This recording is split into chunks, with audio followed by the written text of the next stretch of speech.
In the booth. What's that? Up here. No.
Two of the top 5 quarterbacks in the nation will square off in the first ever matchup between Community Christian College and Lackawanna College.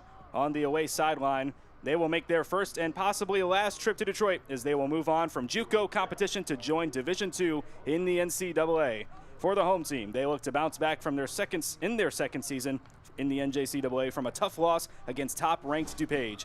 The Lions and the number 13 ranked Falcons will face off for the first time ever live on the Community Christian College Network. Hello, everybody. Thank you for joining us for an exciting matchup in the NJCAA. My name is Garrett Pog. Alongside me is my broadcast partner, Kadarius Flowers. And KD, how exciting is it that we get to see two teams with completely different identities play against each other for the first time this afternoon? It's really exciting, especially for me. I haven't been able to see DC3 play football as of yet. I wasn't able to be at the first 2 games. So I'm really excited to get to see them play for the first time. And Lackawanna, I heard about them when I was back in JC playing as well. So I'm really excited to see them play for the first time. Awesome. Let's talk about the keys of the game. We will start first with Lackawanna. Hall of Fame head coach Mark Duda is placing a heavy emphasis on running the football on offense, trying to drain the clock as much as possible. They had 38 minutes of possession in their win against Sussex County last week. They'll look to continually improve upon that in this matchup. On defense, Coach Duda admired Carson Thornton's throwing ability, so he'll be sending pressure his way and trying to get him off balance. Kadarius, what are the keys for the game for Detroit? They need to contain the pass, and they need to get to him up front. A big thing that DC3 needs to do is pressure the quarterback. With only 2 sacks on the season this far, they have been giving way too much time to quarterbacks, and this is a quarterback you can't give much time to with 5 touchdowns and over 330 passing yards last week. You have to get to him. And when we were speaking to the coach before the game, he was talking about how his offensive and defensive line is some of the strengths of this team, and especially looking at Jason Hoskins. He said that he is a bona fide Division I player for next year. So whoever's over the top of him, that's a big matchup to see where his skills are going to the next level. Let's talk about the players to watch for both teams, as looks like Lackawanna is going to get set to kick off to Community Christian to start out today's match, and it starts with the quarterbacks. Why don't you tell us about those? Jacob Tiberi. Thank you. Jacob Tiberi is electric. Like I said, last game had 5 touchdowns, over 330 yards. That's why they're going to have to get to the quarterback, because if they just give him time to sit in the pocket to be able to deliver, they have receivers all over the field that can really tear apart this game. Absolutely, and Carson Thornton as well. We will come back with the start of the game in just a moment.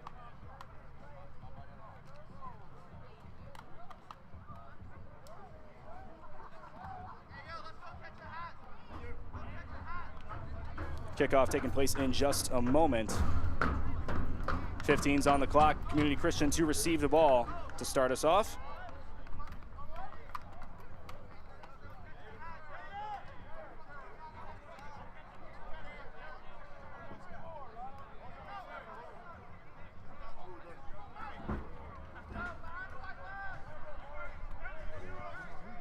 Kicking off for Lackawanna is going to be Isaiah Rodriguez, back to return.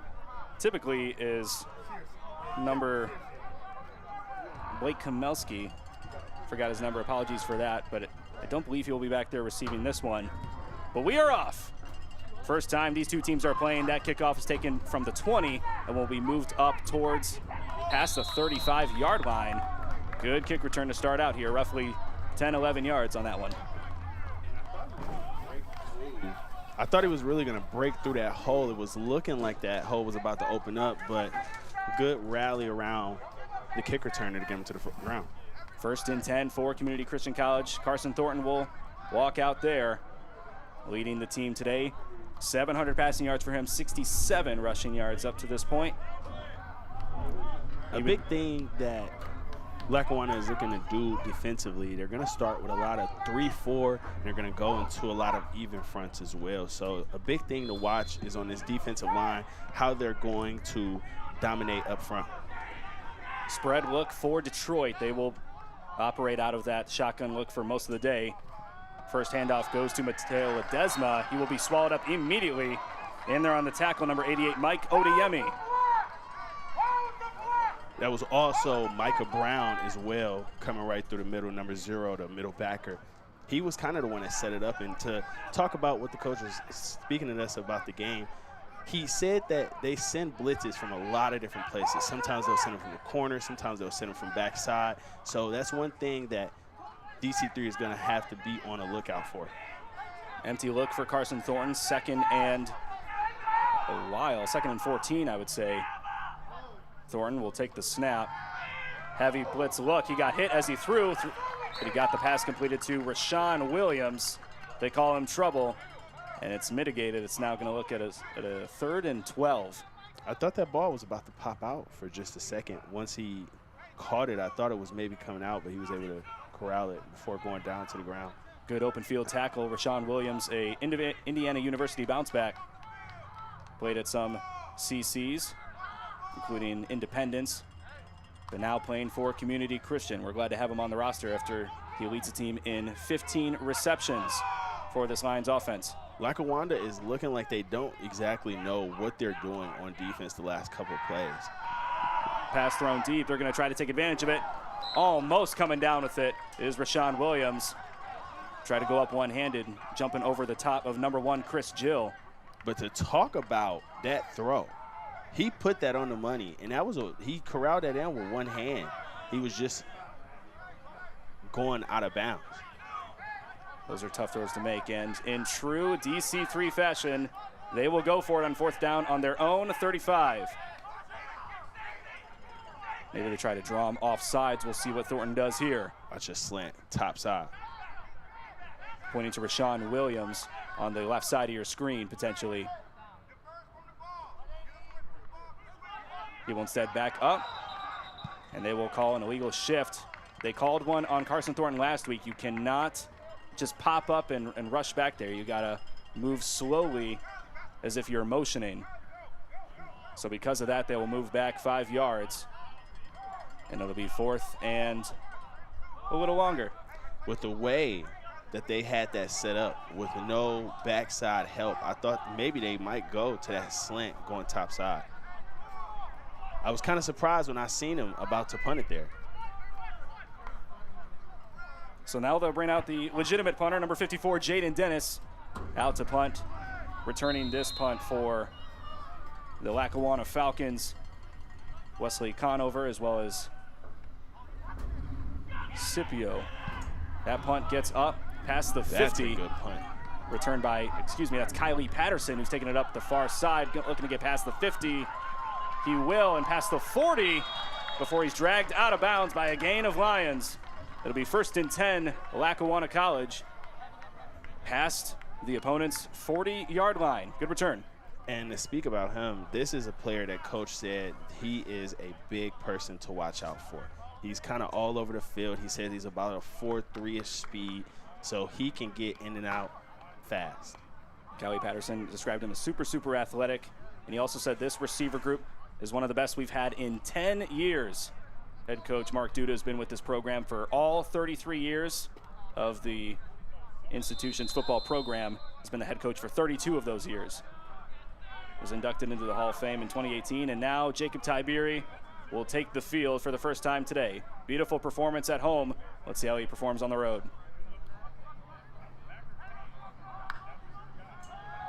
He will roll right, will throw and find an open receiver on the far end. That's number 13, Christian Harrison, the Maryland native. That was a really good play to start out to get him on basically a sprint out to get an easy completion. I'm pretty sure DC3 didn't see that coming for the first play. Lackawanna will operate in a multiple offense. We'll throw a couple different looks together. DC3 is in the 3-4 GLIAC setup. Sorry, 4-3 GLIAC setup. They try to get some of those guys recruited to that area. Here's a throw deep down the field. Wants a receiver. Not going to get him. That's number 4, Kylie Patterson, begging for the flag. He's not going to get it. Great coverage there by Community Christian. On the coverage there is number 2, Takari Gilkey, actually the 5'10 freshman from Redford Union. That was really smart to get his hands out of there before they could even try to call him for the penalty. 2nd and 10. Tiberi will change the call at the line. 1-on-1 up top. On the left side of your screen, handoff will go to JoJo Bivens. Not much there, stopped immediately by the Lions. In on that tackle, number 56, Will Burns. Credit to the defensive line up front for not going with what they thought was going to be a draw and stopping it very short. That's one of those keys of the game. Get at them up front, fill the gaps. That's what assistant coach Jimmy Macon talked to us about, prior to this game a couple days ago. As they call this is the money down for defensive linemen. It's time to get after the quarterback right here. 3rd and 10. That throw just a little out of the hands of Christian Harrison. Sorry, Kylie Patterson. I think that might have been tipped by the incoming D lineman. I'm sorry, it's so hard to see with these blue numbers on the black jersey. Flag on the play in the last one. The offense is staying out there, so they're going to assume it was on the defense, maybe for hitting the quarterback after the play. Can't imagine there's any holding or defensive pass interference, but the refs will get together. We'll talk about it.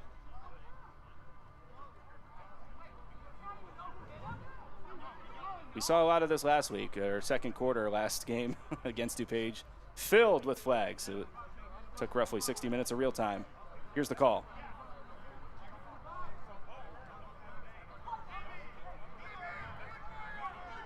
Looks like they're trying to explain it. It's not the call. They're going to try to explain it to Jeff Reardon, who's clearly not happy about it. So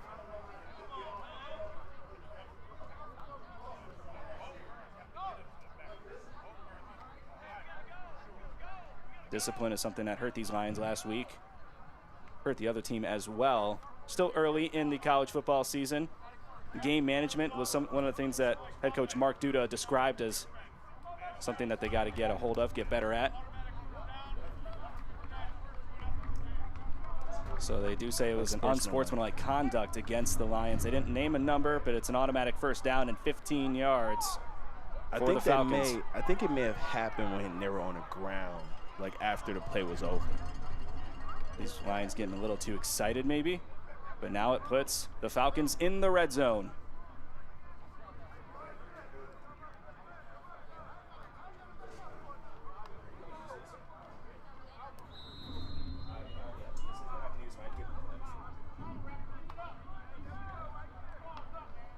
First and 10, wants it over the top. Throw not where it's supposed to be. Throw intended for number 2, Carmelo Taylor, the Penn State bounce back. Terry will have to readjust.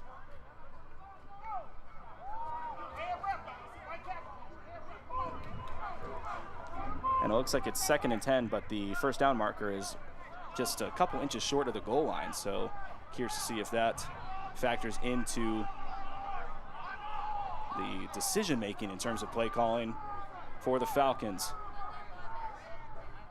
Still in a running back is JoJo Bivens. He'll motion a receiver over. The handoff goes to Bivens. Had 18 rushing attempts last week. He spins around, tries to keep the play alive. Group tackle will bring him to the ground for a gain of about 2. That was a huge play by Kavron Danza. He was the first person there as the play was coming back right side. And huge stop by the lines there, as Kadarius mentioned. This is all Lackawanna. This is all right. Both of these.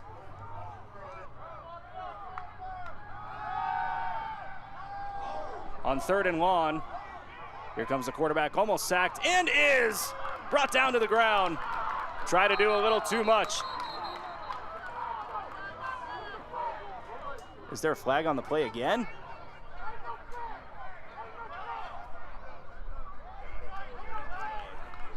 I don't know where that flag may have came from, but that was great defense, being able to chase him out of the pocket. This is exactly what we talked about before the game. You have to get him off kilter, make sure that he is pressured, and he has to throw the ball.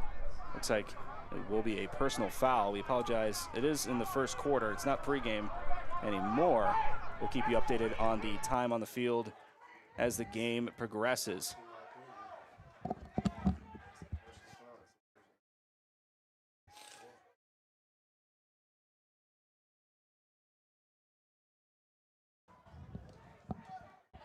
So it looks like they're going to say it was a personal foul, that he was trying to slide.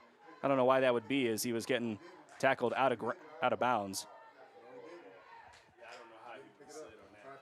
I don't know how they're saying he slid on that. Even the other guys up here with us are saying, no, he didn't. Well, the guys up here in the box may be a little biased as well.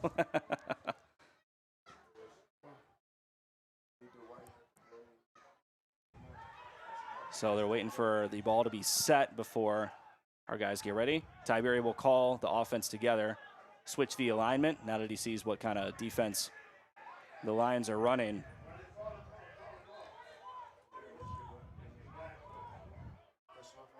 And they're going to call another personal foul on the defense. Are they? They might have replayed the call or just said it again, so everyone is on the same page. 3rd and 5. I was going to just say, if that was a penalty, that's 2 big breaks on the same down. Bivens again on the handoff. Was able to get a gain. Is that enough for a first down? It is going to be 4th and short.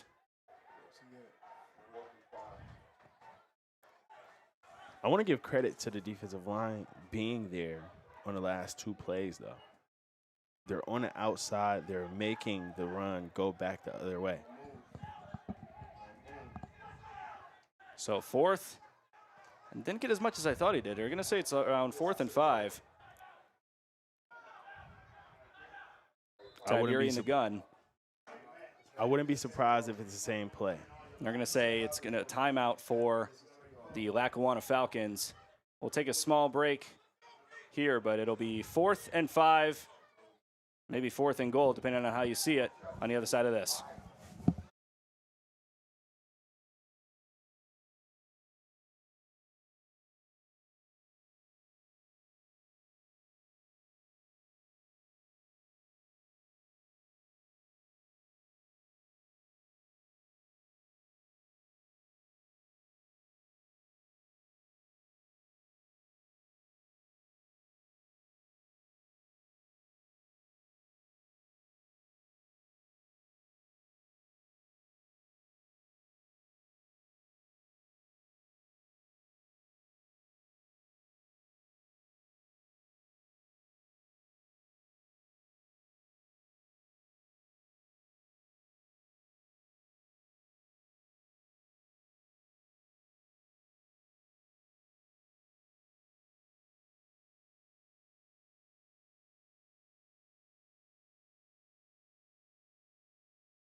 So after some discussion from the referees, to the left side, outside of your screen, they have put the down markers on the ground. They're going to say it's second down.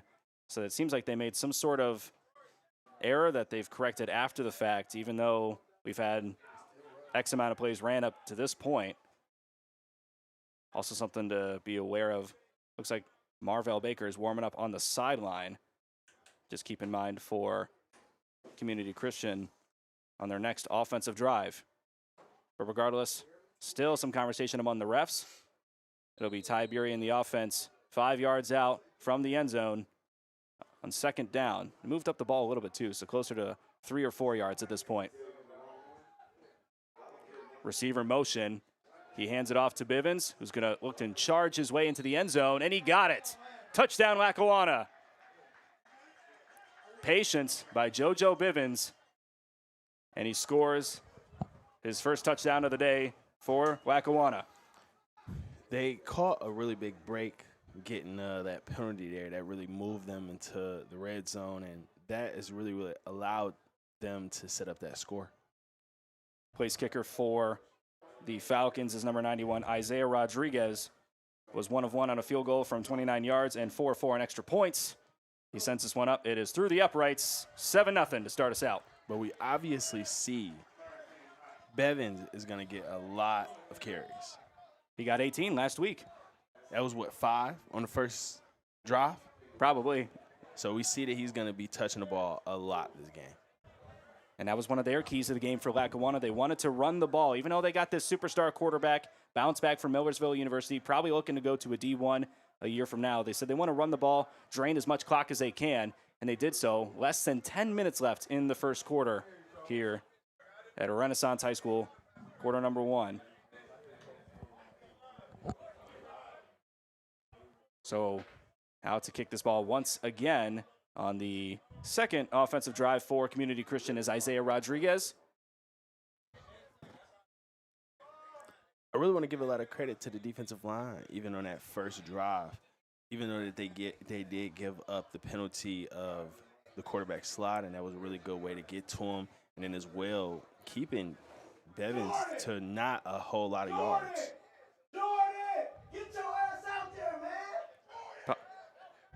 Apologies if you're hearing that. We do have our crowd mic set up directly in front of where the coaches are, so you may have heard some expletives. Kickoff sent low. It will go into the hands of Caleb Moore, who will take it past the 20. Hold on to the ball with 2 hands, and he gets it almost past the 40, but just short of that. Flag on the play as the helmet was ripped off of Caleb Moore. We'll see who this flag was on, but for now, it would be 1st and 10 Community Christian at their own 38-yard line, maybe 37. And now we're going to be able to see DC3's offense come back out.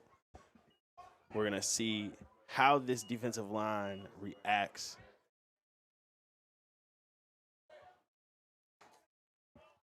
to Carson coming back on the field.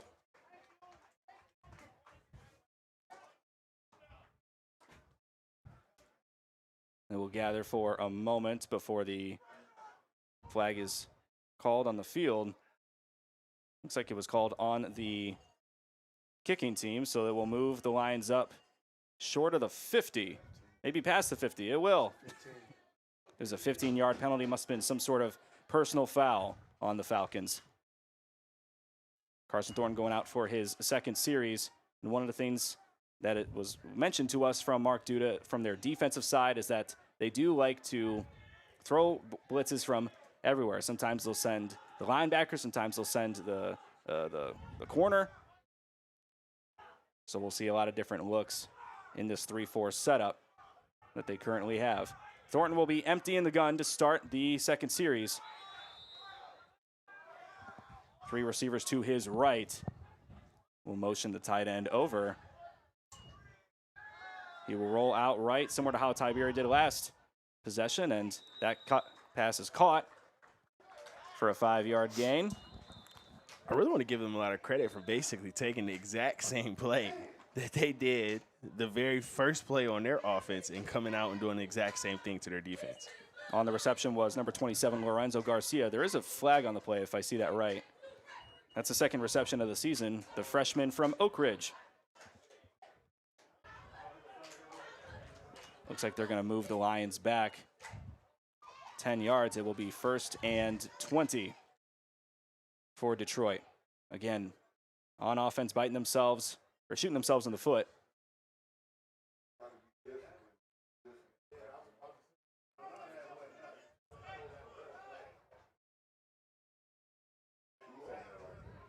DC3, Lackawanna has a lot of confidence in their corners. I don't know if you can tell, but they're not playing a lot of double high corners. They're really only playing one single high corner. So which means either cover 3 and or man coverage.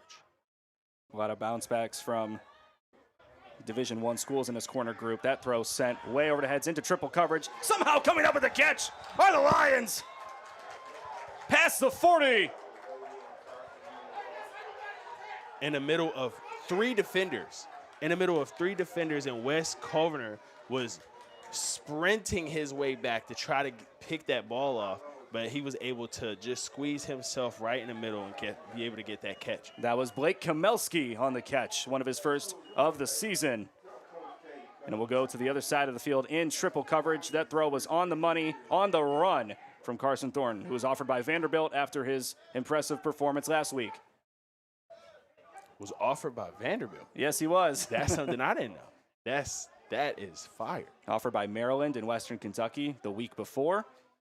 The impressive amount of colleges talking to him continues to build. This is Caleb Moore running on the far side, trying to get past the line of scrimmage. Will go just past that first down marker. Maybe not quite, so it'll be 2nd and 10 at the 36. The fact that he was even able to get back to the line of scrimmage, you could tell there was a little bit of a miscommunication there on the handoff as he was kind of tripping up and as Thornton was also tripping up. So the fact that he was able to get it back to the line of scrimmage was the best thing possible. Clock will continue to roll. It is 2nd and 10. Less than 8 minutes left here in the first quarter. 7-0 to score for the number 13 ranked Falcons. We're glad to have you with us. Over 140 of you watching at this moment. Thanks for tuning in and supporting JUCO Athletics here in the city of Detroit. Motions going back and forth for the Lions.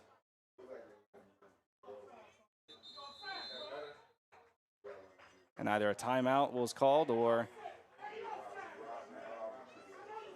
something. I'm not sure. I hear the coaches yelling someone was offsides. And they're actually going to say it was a delay, time of delay. Delay of game. That's the words I'm looking for.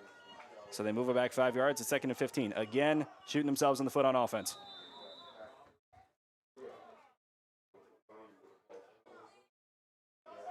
Thornton will gather his crew together.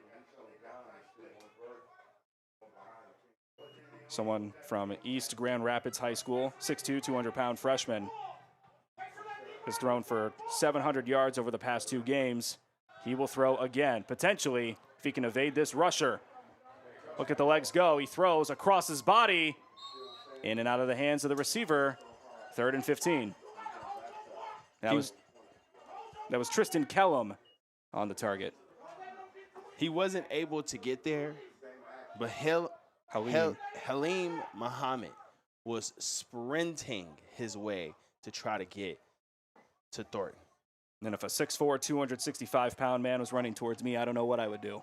It was a great way to evade the tackler, though. He really had a clear line, and the way he was able to spin out and come back towards his own sideline is really what extended that play. A lot of wheels on Carson Thornton. He leads the team in rushing yards with 67 up to this point. Looks like a timeout was called. And on 3rd and 15, Jeff Reardon, the head coach for Community Christian, will take some more time to talk to his offense. We'll step aside. We'll be right back on the other side of this.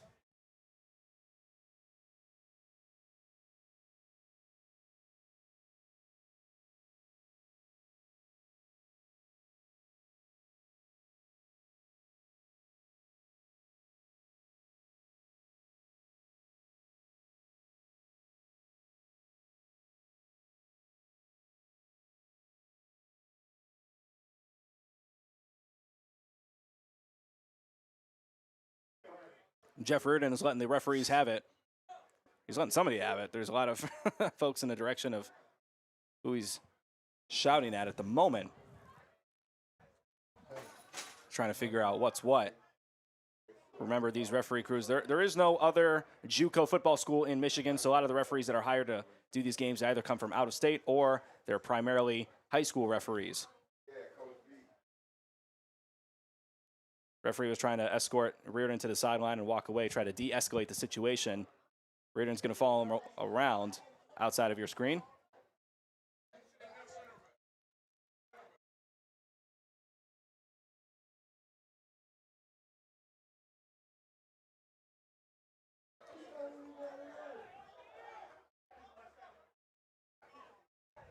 So it looked like there was some issue regarding number 71, Joshua Polnitz Roberts.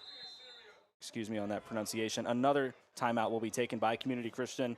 So to explain the situation, it looked like there's some sort of equipment issue for Polnitz Roberts, the starting right tackle for the Lions. They tried to get it solved or fixed. It looked like they did, and now they're going to take another timeout, and Reardon's going to let him hear it.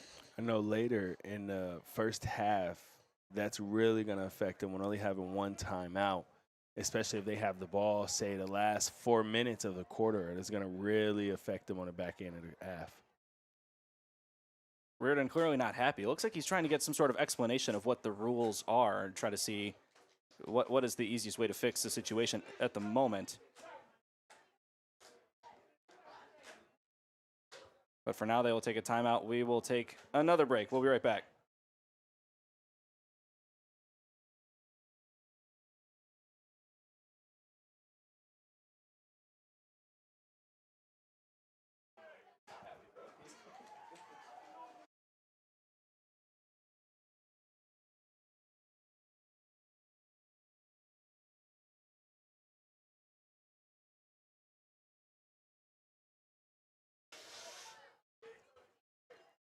The Lions will trot back out once again for 3rd and 15, opposite side of the field. You got to imagine that they're in 4-down territory at this point, so we'll see what kind of play call they got here.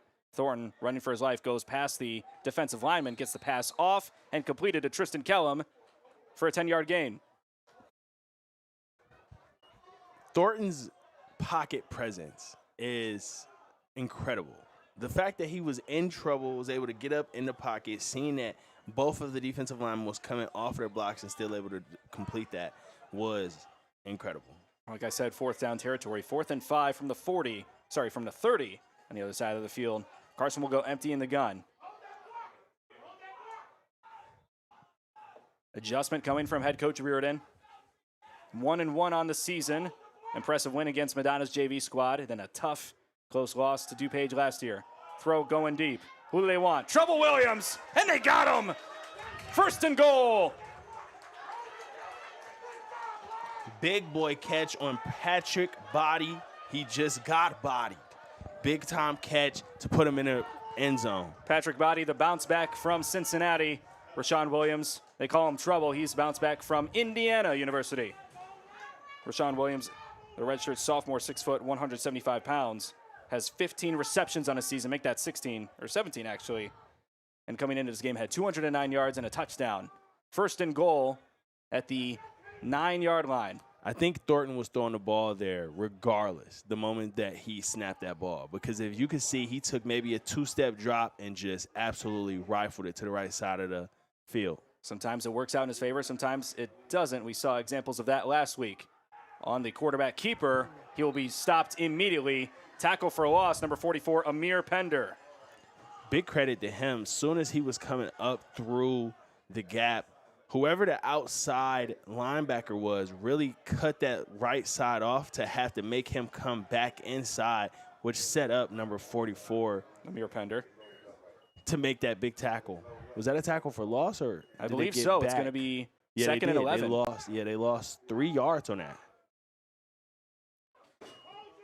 So 2nd and goal from the 11-yard line. Few receivers to the right of Thornton.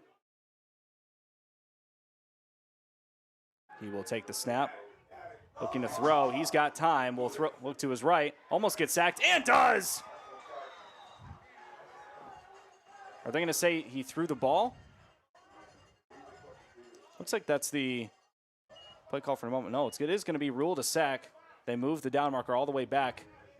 It's 3rd and over 20. 2 big plays by Amir Pender. Getting the tackle for loss to make him lose 3, and then on the very next play, getting a big-time sack to lose. I think 11 yards. Yeah, they're back on a 22 now. So big 2 plays by him at that defensive end spot. The true freshman from Bartram High School. Those are the plays you want to make if you want to get more playing time amongst a lot of guys who are 2nd or 3rd year players for this Lackawanna school. Thorne once again, 3rd and long, going to get sacked again. And there on the play, is that 44? It is. 2nd sack of the day, and in as many plays. But good sportsmanship on him to pick up Carson Thorne after the play. Big credit on both edge rushers, with that being Pender and that also being Mohammed.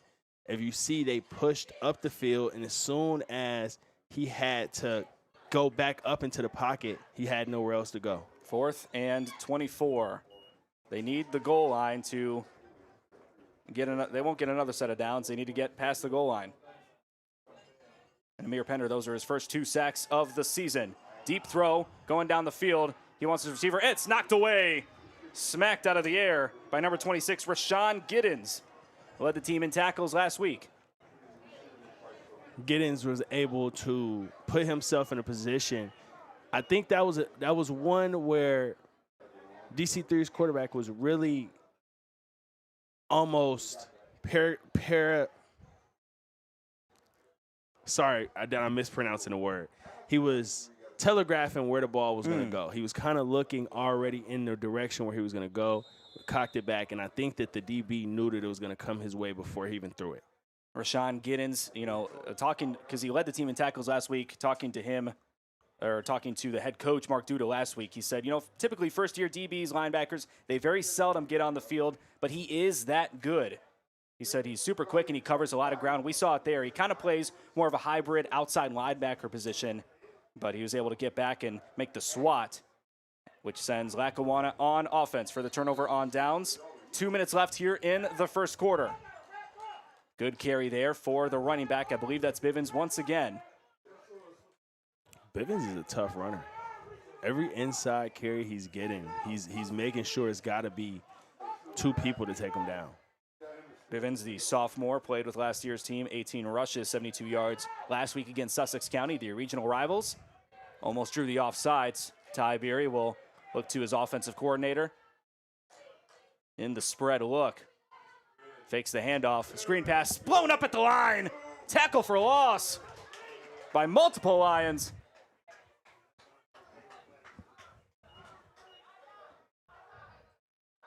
It creates 3rd and about 6. Big outside cornerback play. He's seen the fake coming, and he probably knew that that was a play that they were going to go to, especially in that down category. So 3rd and 6. Tiberi, 3 receivers to the right. Closer to about 8 yards at this point. He'll motion the tight end over. Will roll out right. Throws. Finds a receiver wide open. Able to get the first down and potentially more before he's taken out of bounds past the 40-yard line. In on the catch was number 4, Kylie Patterson.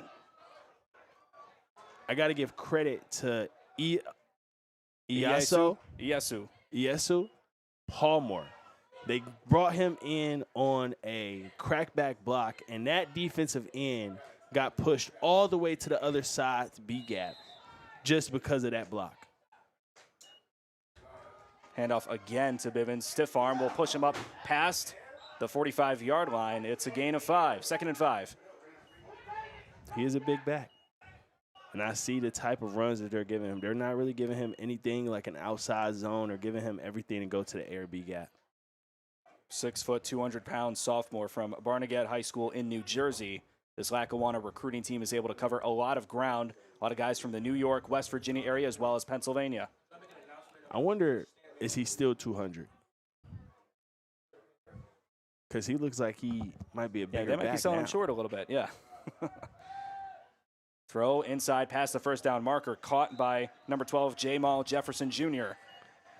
from That Ohio. was literally probably the most perfect place to place that slant because he put it right in between both defenders where neither of them could touch it, but they had to get to the receiver. Clock still running, only a couple seconds left before the end of the first quarter. They want to try to get the playoff, and they are not able to. So on the other side of the quarter, we will have 1st and 10 for Lackawanna. Their offense firing on all cylinders. Detroit shooting themselves in the foot. We'll be right back. 7-0 to score for the number 13 ranked Falcons. Say that name again.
Start of the second quarter here, 15 minutes left before the halftime mark.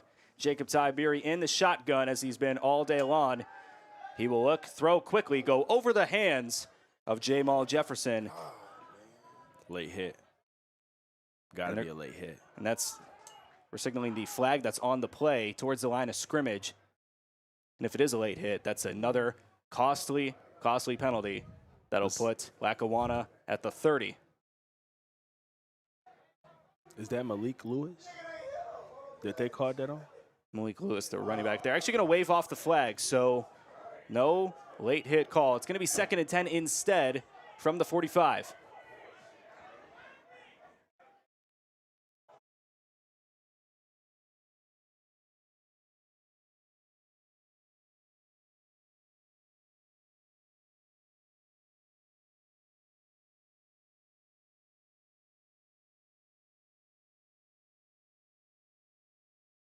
This is us. Yeah.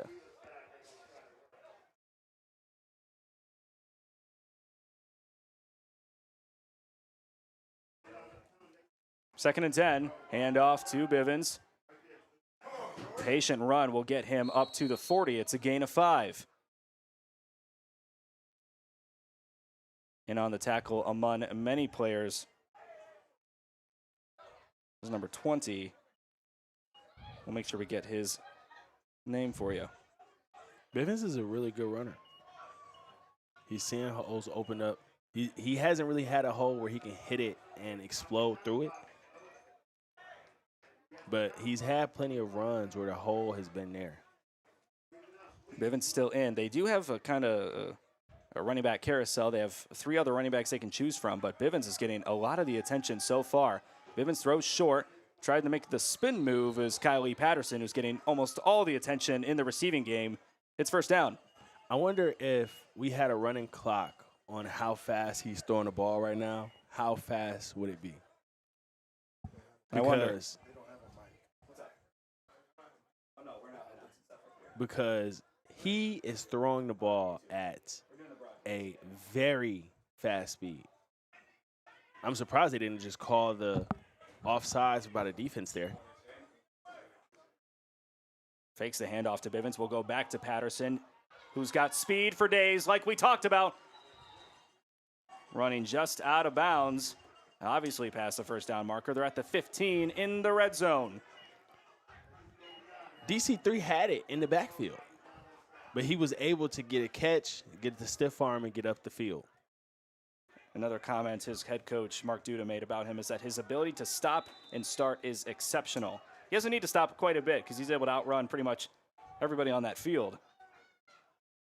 Tiberi looking for the one-on-one, almost intercepted, and instead gets blocked and sent away by C.J. Perry, the freshman from Detroit King.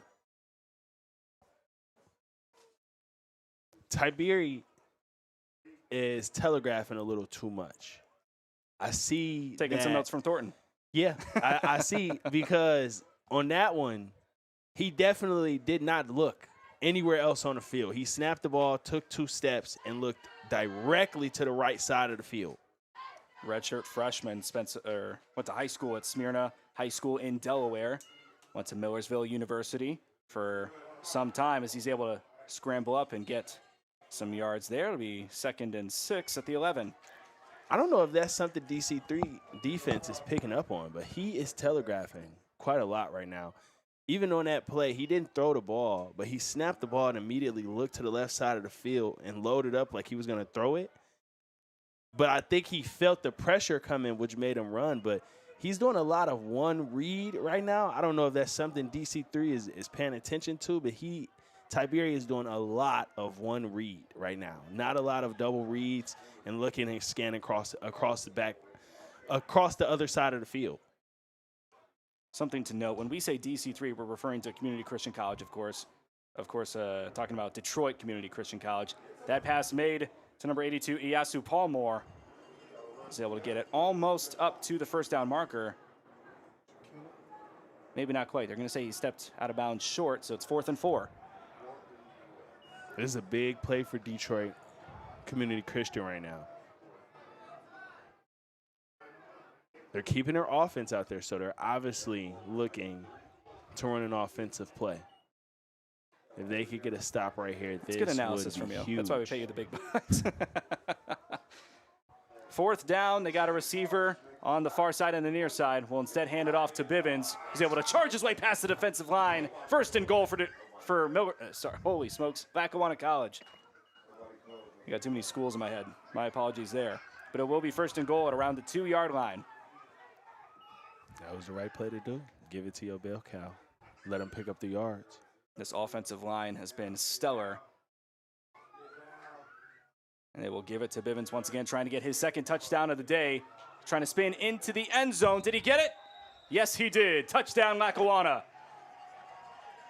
Right now, he's 2 for 2 on touchdowns. Bivens is getting a lot of attention with their carries right now. I don't know if we have anything that updates how many carries he has, but he has to have about 10 carries. I was going to say more than that. Just here in the first half. There was so much talk about Jacob Tiberi. He was the NJCAA Player of the Week last week in football. You know, the explosive plays that he was able to make through for over 300 yards. And to see that, well, that's not the play you want to make on the PAT. It'll move them up a yard as they were taking it from the 2 originally. It'll be an encroachment. But like we were saying, all the talk about Tiberi, you thought, hey, 2 top 5 quarterbacks in the NJCAA in terms of passing yards and passing touchdowns. Maybe we'll see a shootout. But Duda said, no, we want to run the ball. We want to try to drain as much clock as possible. They were able to drain over 5 minutes off already here in the 2nd quarter. Both of their drives that they've scored on have taken about 5 to 6 minutes. At least. That's a lot of time to take off the clock. Isaiah Rodriguez puts it through, still perfect on the season. And it makes it 14-0 in favor of the Falcons. DC3 has to come in and they gotta understand that they have to score on this next drive, because you don't want to be able to give the offense the ball back to an explosive offense. You know, in this Lions team, they were in a similar situation last week. They were down 14-0, and that's when Adrian Barnes was able to explode and take a 84-yard catch all the way to the end zone. The thing to note with Adrian Barnes, he is not available today. He is out with an ankle injury. He got injured near the halftime marker. Last time around, he took off his pads, sat on the sideline, but obviously did not play the entire second half. Still leads the league in receiving and in touchdowns and all that stuff, but was not able to play the second half of last week's game and will not be back today. Their hope is that he will be back for the game against Hawking 1 week from today. He didn't play the second half? That's correct. It had over 20 yards? And funny enough, he didn't play the second half in the Madonna game either. because they were up by so many points they wanted to play some of their other guys. So in 4 quarters, he almost got 400 yards receiving. Just about. To be exact with you. That's Adrian coming from Barnes. a person that wasn't able to see the first 2 games. That's 11 receptions for 359 yards and 5 touchdowns through 4 quarters. Isaiah Rodriguez out to take the kickoff once again. That's an explosive start to the season. 5 touchdowns in 4 quarters. You're going to be talking about that for the rest of the game. He's not even playing. I didn't know he didn't play 4 quarters. Short kickoff to be taken by the Lions. Past the 20, runs into his own guy. Flag on the play. Looks like it was going to be on Lackawanna as number 25 for Community Christian was clapping his hands. And if that flag is, in fact, on Lackawanna, it's going to add an extra 10 or 15 to the third drive of the day, first to the second quarter for the Lions. That is truly an amazing stat. Almost 400 receiving yards and you've missed 4 quarters? Whew. We'll talk about him a little more as he plays in the other games coming up this season. Again, they're at hockey next week. They hope to have him back for that game in Ohio. Flag is actually against the Lions, so it'll be first down, but they will march back the offense, again shooting themselves in the foot.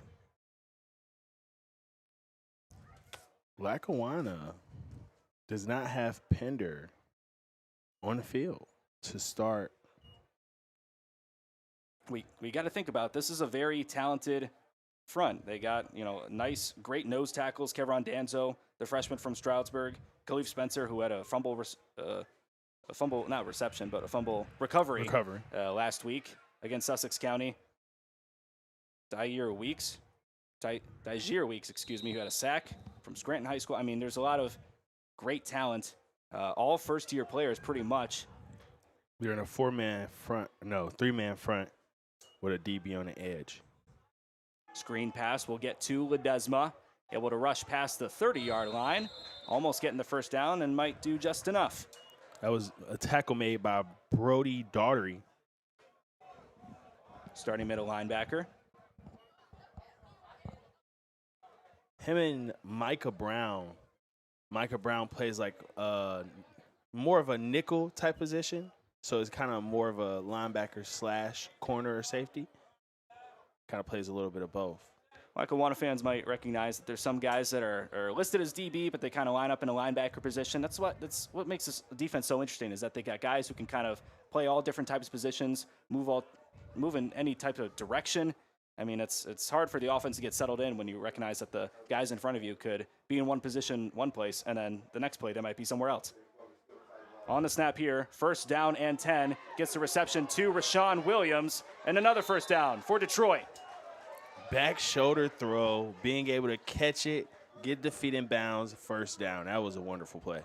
One of the assistant coaches, Jimmy Macon, we talked to him before the game. He talked about the leaders on offense. He said, obviously, everybody loves Carson Thornton. He's somebody who gets the guys riled up, someone who everybody looks to as a leader. But on the receiving end, it's Rashawn Williams. A lot of people look to him for guidance on the offensive side. One thing I've noticed is he has targeted Jacob Patrick Body a lot. He has not really targeted Wes Covener.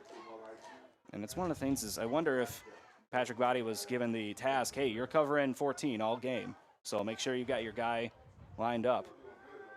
Throw over the middle. It's a little bit behind the receiver. It's 2nd and 10. Trying to reach Lorenzo Garcia, I believe, on that.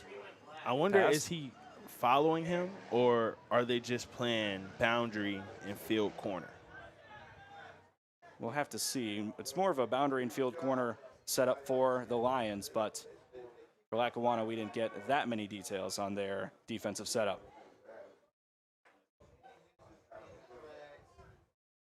I get what their coach was talking about before the game with bringing pressure. They've brought Micah Brown a lot. I've seen him blitz on quite the amount of plays. On the screen pass once again, Ledesma fighting for yards and getting the first. Great fight from Mateo Ledesma, the 5'8", 205-pound sophomore from Wyoming High School. And that was, once again, Brody Daughtery. Chasing him down, he was able to break that tackle to get the first down. Big pickup by him.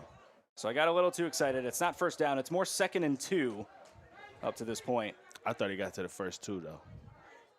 From the side, great from run our side. And great toughness to be able to just fight through all those tacklers, get past the 50. Probably the best offensive drive for the Lions so far.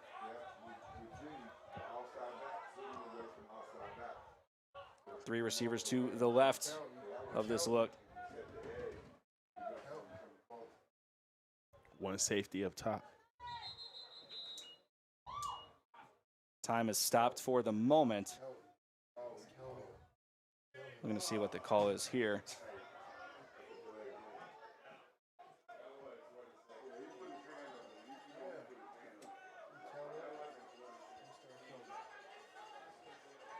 I haven't seen them make a call yet. I wonder if it's a delay of game. It looks like it is. So the delay of game will move back the Lions to 3rd and 7. I keep saying they keep getting shot in the foot, or they're shooting themselves in the foot. I don't know another way to describe it other than that, as these penalties are really driving head coach Reardon crazy. I'm sure all the other coaches insane as well. But on 3rd and 7, he will fake the handoff. Thornton will throw over the middle. Intercepted! Going the other way. Wrapped up immediately. But on that interception was number 5. No, excuse me. Flag on the play, so we'll see if it stands. I believe it was number 6, Wesley Conover.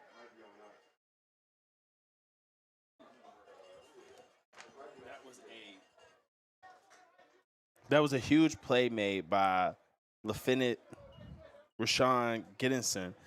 He was able to pressure and be able to put his hands out to make the ball be that incompletion or that interception on the top side. Okay, so my apologies. We looked back at the footage. It's actually Victor Holt who was on the interception. Was able to take it back to the 50-yard line. Flag, it looks like it was potentially waved off.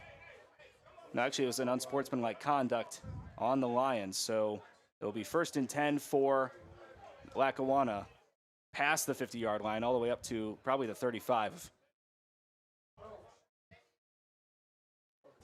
That was a classic piece of what Lackawanna coaches was talking about us before the game. And he was just saying how he sends blitzes from a lot of different places. And that was a huge play made by him. Victor Holt, 6'3", 190, sophomore from Mid-Valley High School there in Pennsylvania.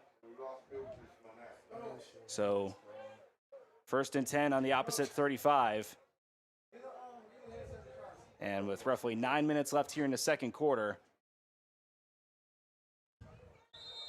the momentum is not looking good for Detroit. DC3 needs a stop here. They cannot let them score. Easier said than done. This is a very explosive Lackawanna team, a team that can run the ball very efficiently. New running back into the right of Ty Beery.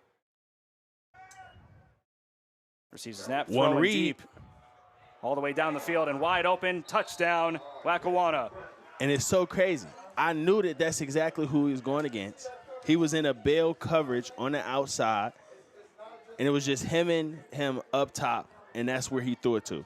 And if you look back at the film, you will see that he snapped, looked over to one side of the field, didn't really focus to who he was going to throw it over there, looked back to the left side of the field, and immediately threw it to his target. Carmelo Taylor gets the receiving touchdown, the bounce back from Penn State. That's the 2nd touchdown of the season for the sophomore from Patrick Henry High School in Virginia.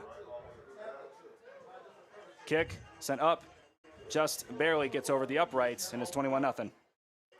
I know one of these DC3 players and or coaches have to notice that he's doing such a one-read type of offense.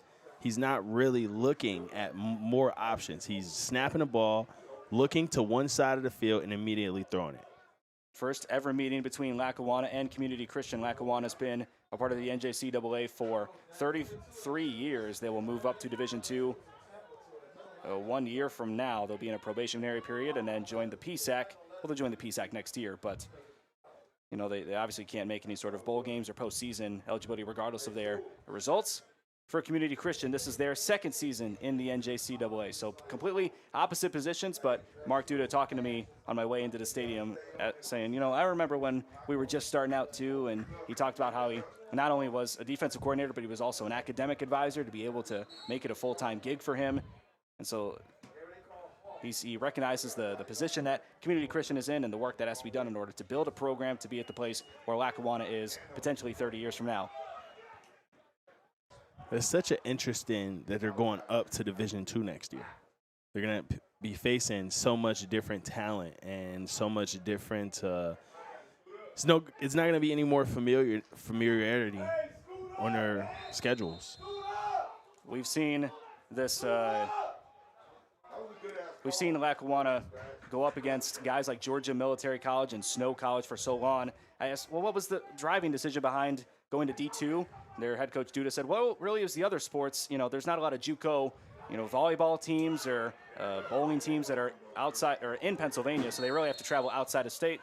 Duda said, we don't really mind traveling out of state for football. We're used to it, but other sports, it's a little tougher on them. So they're the ones who really drove the decision to join the PSAC, the Pennsylvania State Athletic Conference, 1 year from now. So that was really good coverage on the kickoff return by Carlos Perez. He was flying down the field. Back on offense for Detroit and looking to get really anything going. If they're able to get anything that's not a penalty-driven drive, it would be considered a success, I think, at this point. With roughly 8 minutes left here in the second quarter, down 21-0.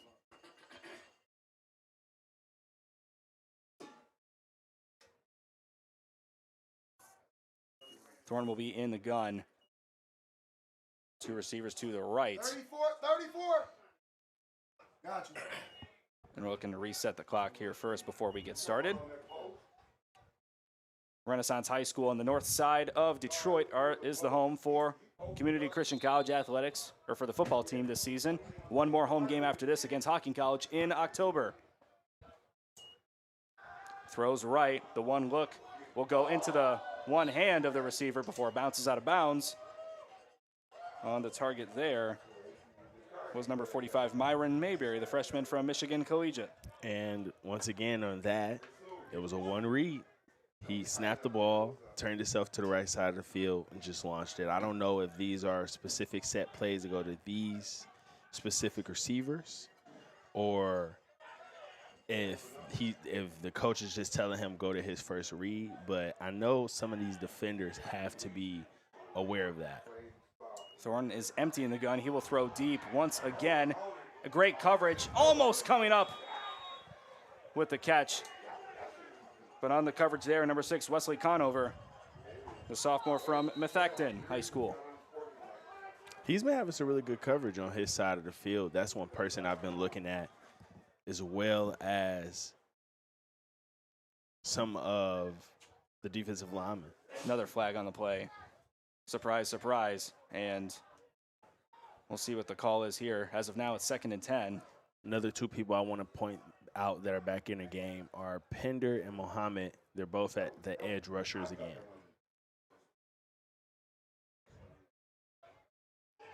As we look to see what the result is, and Jeff Reardon clearly not happy again with the result of this flag being thrown.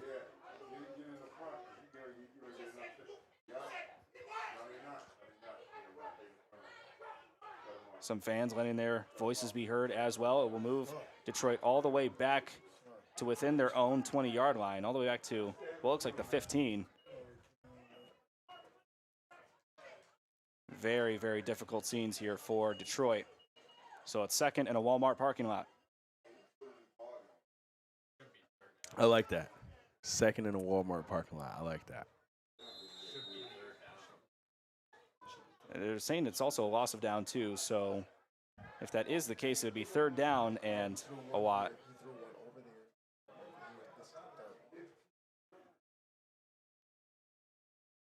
We'll see if the sign flips to 4th down after this play. For now, Thornton looking deep. Will go short instead. Myron Mayberry up past the 30 and able to get past the original line of scrimmage, making it 4th and 9. That's Mayberry's second reception of the season. I'll be very, very honest with you. Our right tackle got away with a hold right there. Pender came off with a right side rip, and that would have been a quarterback hit if he didn't get away with a hold right there. So for now, they're saying it's 3rd down. So if you're a Lions fan, you'll take it, right? I mean, it's going to be 3rd and 7 past the 30-yard line for Detroit, needing to get to the 39 to get a new set of downs. Thornton rushing for his life, looking, throws deep into quadruple coverage. Excellent interception. That was a very risque throw, especially it was one earlier that he threw, and I think it went to Lorenzo. Interception was made by Tyreek Scipio, the freshman from Woodland Hills, spent some time at West Virginia University. Going back to a throw, I think he threw it to Lorenzo Garcia earlier when it was right here over by our sideline. And he threw one right into the middle of triple coverage when Conover was bailing to try to get back to the interception. That was a risky throw. That one, same one, he kind of threw it into triple coverage once again. And I'm not going to say exactly across his body because it was more on the right side of the field, but that was a very risque throw, throwing it to where he was, and especially with having 24 Scipio, with him bailing back to the middle of the field. Yeah, I mean, that's just, you got to contour your body in all types of ways to be able to make that throw accurately. Instead, it's 1st and 10 for Lackawanna. He's throwing deep. Wide open receiver. He has a touchdown. Number 13 for Lackawanna, Christian Harrison. That was just a go ball. It looks like they're seeing a matchup that they can exploit, and they're doing just that. 27-0. Quick offensive drive by Lackawanna. 2 in a row, right? They had the deep throw on the last drive as well. So an extra point is what separates us from a 4-score game. DC3 has to go to the sideline, and they gotta make up something. They gotta stop. Head coach the Reardon. scoring. Kick is good, and head coach Reardon was talking to Carson Thornton about, hey, why are you gonna make that kind of throw on the run? I don't know. I'd have to watch the tape back. I wonder if there was room for him to run, be able to get some yardage there instead of making that deep throw. I think the more mature thing to do would have been just throwing the ball away. Throw the ball away, live another down. Don't throw it more into coverage where it's already going to be a hard catch in the first place. True freshman from East Grand Rapids. As a young kid, sometimes it's one of those things you have to learn as you go on. You get more game experience. For sure. And was also on 3rd down as well, so I wonder if that was in the back of his mind when he made that throw on that play. I will agree with you on that. That is something you always got to think about when dealing with younger quarterbacks. Throwing it away, sometimes they feel like they should press maybe especially with the score being what it was. It was already 21-0. Maybe he was trying to press to get the ball up the field. So it is multiple things that goes into it for sure. Yeah, he's been able to make some of those crazy throws we've seen before, but against this defense, it's been a little difficult. These defensive backs, a lot of them Division I bounce backs at Power 4 schools, including Patrick Body from Cincinnati. We talked about Scipio, who got the interception. He's from West Virginia University.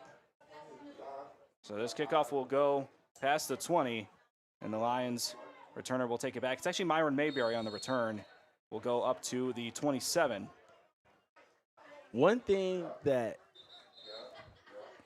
Lackawanna's coach talked to us about before the game was how a lot of his second-string guys or third-string guys play special teams.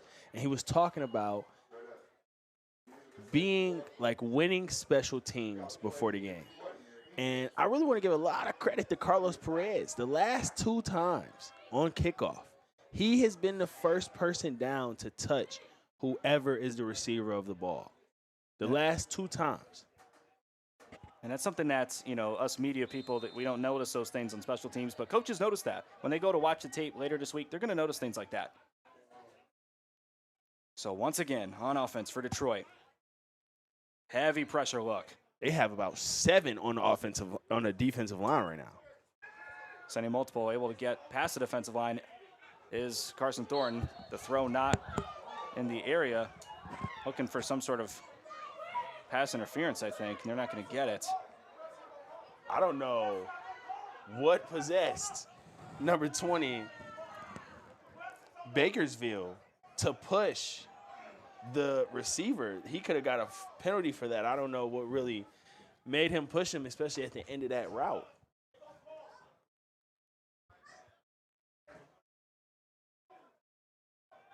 So on the missed pass, it's 2nd and 10.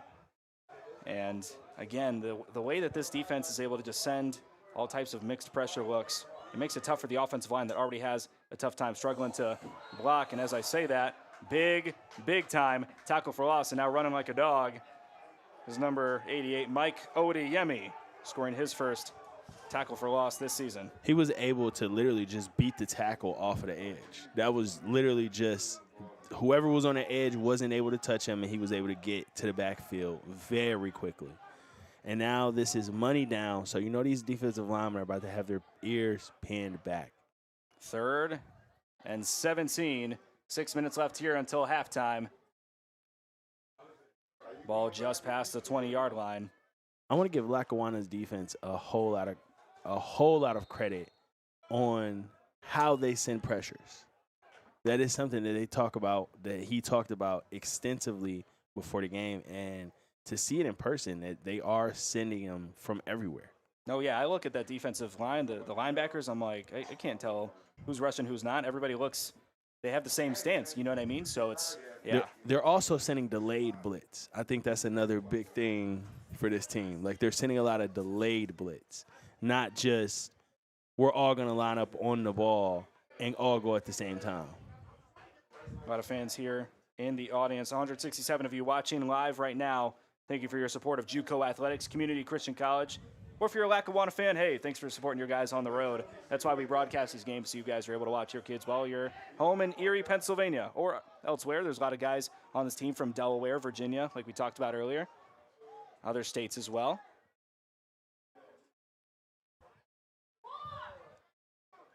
So Thornton will be emptying the gun for 3rd and 16. Looking, will scramble right, throw deep. It's going to be way out of bounds. Almost like it was intended that way initially. They rushed 6 on there. They rushed 6, and he saw that the pressure was coming really before he could get to his drop.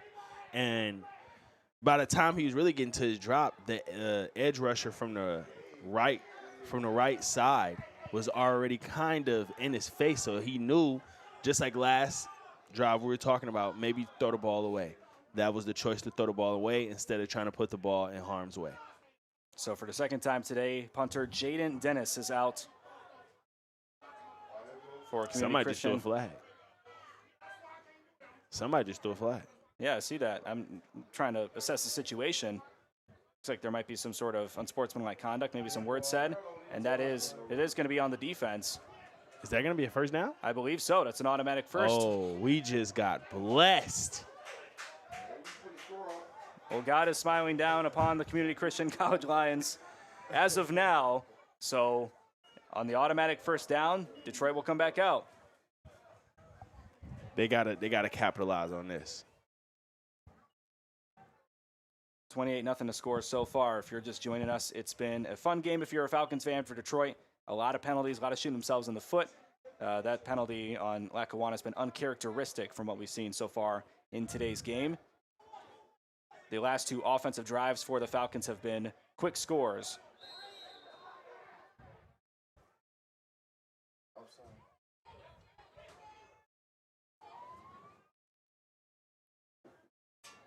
Lions will line up, running back behind Thornton. He will fake the handoff, looking, throws, forced fumble. Ball's on the ground. Who's got it? Thornton is still on the ground. Is he able to recover it? And not quite. It looks like Brody Daughtery came up with it. Sack fumble. Big credit to LaFenis Mays. He was the one that really set up the entire play. He, as well as one of the other inside backers, came on a delayed blitz. The running back had to pick up one guy, and the other guy went free. They rushed 6. Obviously, you have 6 blocking, but the way that they sent the blitz, you couldn't see all 6 was blocking. And that's what cleared up the sack for him to come right through and to get that strip sack. LaFenis Mays came from the closest side of your screen around the tackle, was able to force the strip sack, fumble recovery by Brody Daughtery. It's 1st and 10 Falcons. I wish I knew who the other person was that blitzed with them, because that's who the running back was able to pick up so that LaFenis Mays could get the sack. Back on offense for Lackawanna, Jacob Tiberi. They've yet to have another guy pass the ball. Typically, some of these JUCO teams, they try to get a lot of different guys playing opportunities, but we're still in the first half here. 5 minutes left before the end of the second quarter. Let's see if we have another one-play drive. Tiberi will have to scramble out. He's got pressure coming his way, able to avoid the sack, and rushes up to get a gain of about 3. 2nd and 7. Something I said I was going to look at for this whole first half was how Javon Hoskins has been able to play. There's been no pressures coming from the left side of this line since the start of the game. Mark Duda talked about Jason Hoskins. He said that he's a bona fide Division I tackle, sophomore from Dover High School out there in Delaware, 6'3", 345 pounds. He don't move like 345 pounds, though. That's 3 of me, to kind of put it in perspective in terms of weight. Tiberi on 2nd and 7 will hand the ball off. Running back will scamper past the line of scrimmage and get almost a first down. On the carry there is number 22, Jalen Fletcher. That's probably the first time we've seen another person carry the ball today. Yeah, if you exclude the quarterback. They do have... Well, yeah, obviously outside of the quarterback. Right. Yeah. They do have Asana Conby as well, who typically takes kick returns back, as well as Riley Jeffrey, who has yet to have a carry this season, but is rostered for today's match. Screen pass to the near side of your screen. The wide receiver will rush up. That's Carmelo Taylor. Going to make it 1st and 3 at the goal line. 1st and 2, roughly.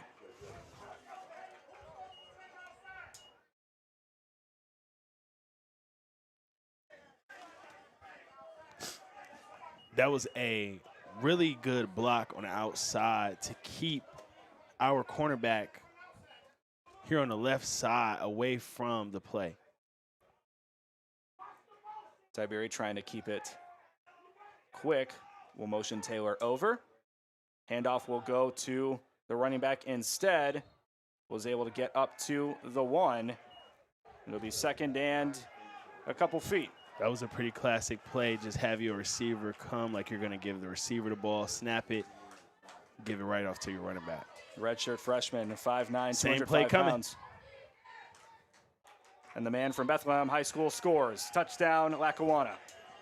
They went with the same play on the last 2 plays. Just put your receiver in motion, because as you don't know, will the receiver take the handoff? Will he not? You really don't know.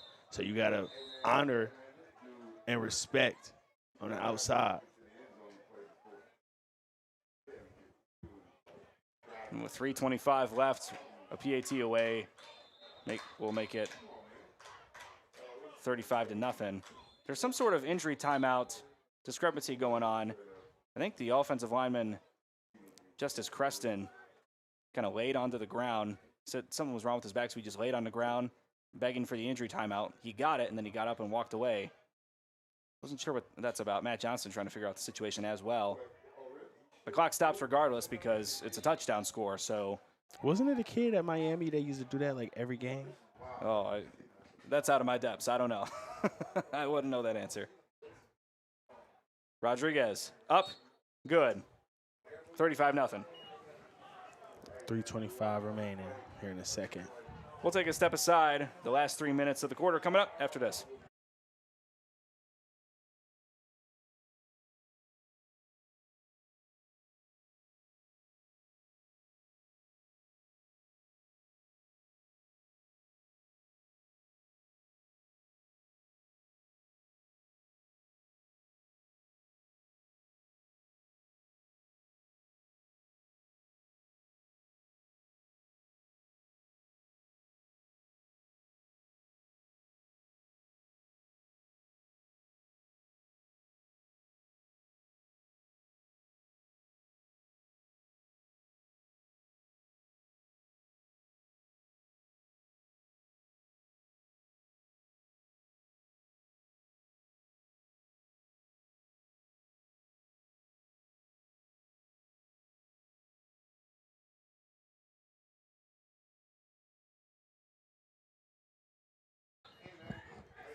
Welcome back to Lackawanna and DC3, where DC3 is at home down 35-0. Here with 3:25 here remaining as Lackawanna kicks it off. Big person to pay attention to here is number 34, Perez. And he was one of the first people down, but as you see, DC3 ran out of bounds. That was Myron Mayberry in a kick return, just taking it easy, out of bounds kick return. And looks like Jeff Reardon not happy with it, head coach for Community Christian. These Lions 2-9 last season, 1-1 up to this point in the season, and trying to get some wins against quality opponents. It's going to be tougher than it may have felt initially coming into this one. Lackawanna up 35-0. But if you look ahead at the Community Christian schedule, a lot of, I don't want to say winnable matchups, but I feel like you look at the schedule, it's not as difficult as it was last season, where they were playing ranked teams on the road, at home, DuPage twice, Garden City, Iowa Central, Snow College, among others. This year, a lot more JV squads, a lot more prep schools, including Community Christian in Florida. And on the offense, Carson Thorne back out to lead these Lions. Throws, short, caught. Not much of a gain, if any. It'll be 2nd and 9. I really want to point out something that corner did. Was that 27? CJ Miller. I really want to point out something that he did. I don't know what they just exactly ran. No, 23, I'm sorry. That's Amijah Walker. I don't know what they did, but the way that they made him cover that receiver, when he came on a slant, it was almost like the pass couldn't even go because of the specific way they covered.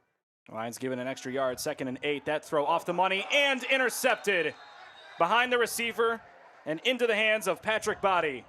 That is the epitome of right place, right time.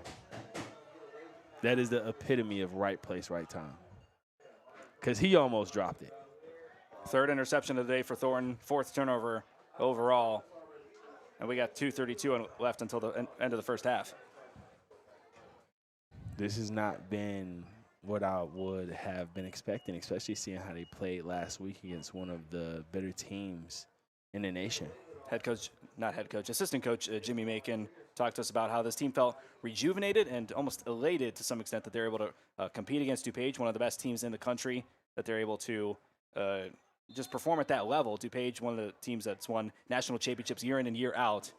But today, they may have looked over their opponent just a little too much, as Lackawanna, in opposing territory, will get 1st and 10 at the 23, already up 35 points.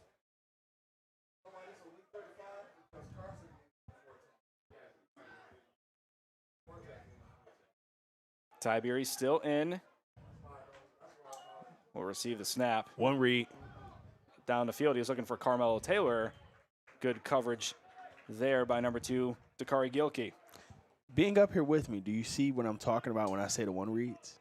Oh, yeah, I saw it as soon as you pointed it out, and I think our audience could too, because his body turns to one place, and he's looking that direction. It's almost like the entire right side of the field was closed off to him after he turned his body at that point.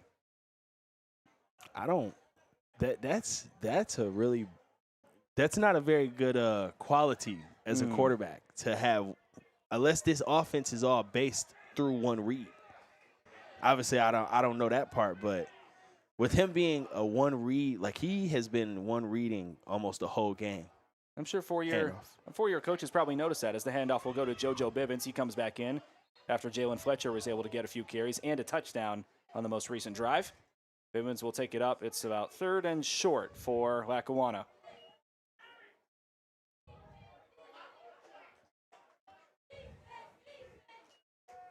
That's the first carry we've seen him taking, what, almost a whole quarter? That is going to be the 2-minute warning for this game. Lackawanna, number 13 ranked in the country, showing what they're all about, up 35-0 over the Lions. We'll be right back.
Quarterback making sure that everybody's on the same page before 3rd and 4 at the 15-yard line.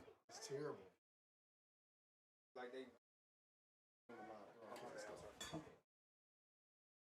And the shotgun with 2 receivers to the right. Tiberi will look to get the 6th touchdown of the day before the end of the first half. 2 minutes on the clock after the 2-minute warning. Looks like the referees are just making sure everything is set up square. You're about to run the ball. He deep in the backfield. They about to run the ball. Tony This Romo in the outside broadcast zone. booth with me. This is an outside zone. Oh, He fakes Boom. it, looking for his receiver deep. He's got Carmelo Taylor. Needed some toe drag swag, not able to corral the ball in, making it 4th and 4. that surprised me. I thought that was for 100% a run. That's what JUCO's all about. It's about improving not only on the field, but off the field as well. And, you know, a couple more games, a couple more years of doing this, you'll be, like just like Tony Romo, you'll be calling, you'll know what the play is before it even happens. One thing we really talked about in the first part of the game that DC3 just hasn't been able to do is put pressure. Oh, yeah. And I was just talking to the coach here in the booth, and that's what he was saying is just our defensive line is not giving him enough pressure to have to go to his second read. Throw wild hit. JoJo Bivens on the reception, able to get it past the first down marker on 4th and 4.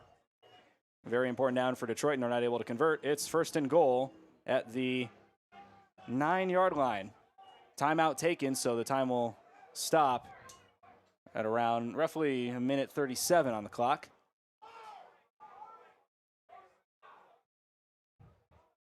So it gives the Falcons a chance to take their time lining up. He did say that their offense was going to be very 50-50 based. And I would say it's been about very 50-50 based. Especially when you have Tiberi being able to make those deep throws to open receivers down the field. Here's Bivens. Once again, scampers past the line, untouched, into the end zone. 3 for 3.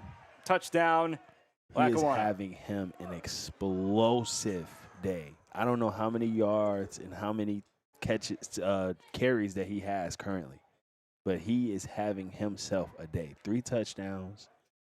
He's probably getting about 4.5 yards per carry right now. I would say so, if not more. He got 9 yards in that carry alone. He's having himself an explosive day. Bivens 1 week ago had 18 rushes for 72 yards, only 1 touchdown. In the receiving game, had 2 receptions for 30. And that PAT goes through. It's 42-0.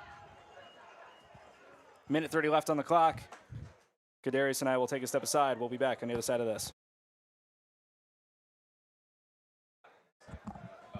Yeah, and it's 35 in the Well, that's high school. college. Yeah, okay, yeah, high school is 35. College, I don't think there is a running clock. There's not a running clock. They could. Wow. Now we've They seen did it last year. They did it last year. Well, last year, I'm the gonna coach, confirm. if the coaches meet in the middle and they say, hey, can we have a running clock? Yeah. Like, Yeah, they'll agree to it it. is like that. Yeah, By it is like that. Yeah. rule, there is not a running Because clock. I ain't gonna lie, when I was in high, when I was in $1,000. JUCO, yeah, you're right. Yeah. When I was in JUCO, we had some teams.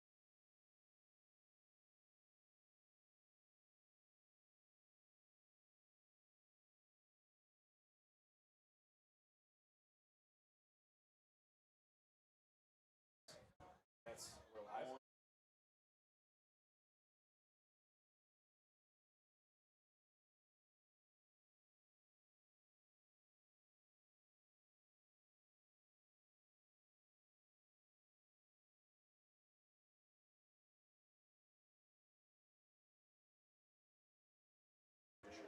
Kickoff team coming back out for Lackawanna. Sending this one down the near side of the field. Look at letting it go out of bounds. And that will start Community Christian's drive at the 35, if I have that rule right. I just want to point out the first 2 people down. 34, Carlos Perez, and number 25, LaFenis Mays. Every time they do a kickoff, those are the first 2 people down. 2 freshmen, I'm That's sure. that's such a minute thing to look at, but every single time they get a kickoff, those 2 players are down. Carlos Perez, a first-year 5'10", 200-pound linebacker. And these first-year players, they're trying to get playing time. They're trying to stand out amongst the sophomores, amongst the red shirts that have been with this program for years. Doesn't surprise me.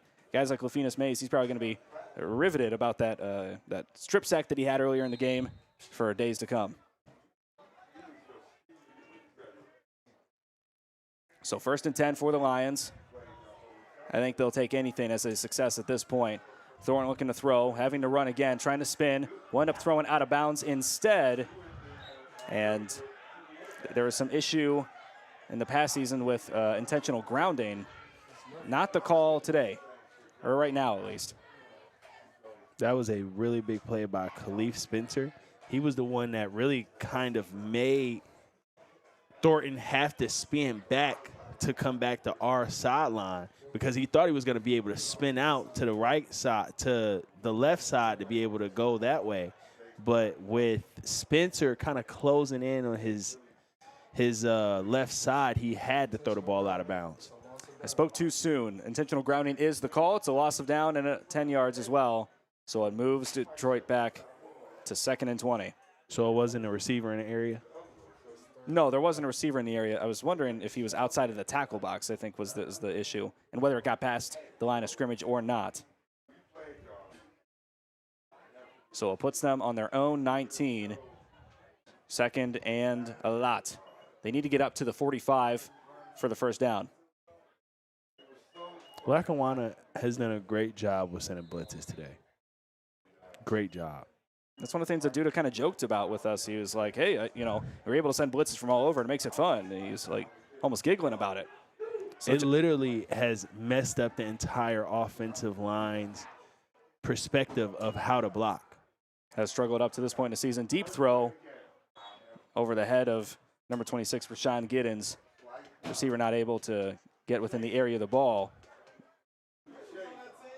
I don't think they've sent 3 people the entire game. I would agree with that. I think they've sent at least 4 to 5 people almost every play. Detroit struggled last week against DuPage and even a little bit against Madonna with, being able to pick up the blitzes and the rushes in general. DuPage did not send a lot of blitz looks last week. So this is a new setup that they're seeing. This is probably some of the best practice that you're going to get going against. Oh, absolutely. Different blitzes at the JUCO level, because the way that they scheme their blitzes, whether it's edge blitzes, up the middle blitzes, slant blitzes, like regardless of what type of blitz it is, they are dominating at the point of their blitz. Timeout's going to be taken by Community Christian. I didn't think they had a timeout left. Unless we mistakenly talked about, there's a timeout. It looked like they were taking 2 timeouts in a row. I think they didn't take the second one. Yeah, I think that we might have misspoke on that. So if that's the case, I think that would be it for them. Am I correct in saying that? Yes. There, if none left, Lackawanna still has all 3. I think that they took one when they were in the red zone, but I could be incorrect on their most recent drive. So 1:18 left in a quarter right now. Yep, 1:18 left. Lions trying to make anything of this game so far. Down 42-0. It has been a slaughter.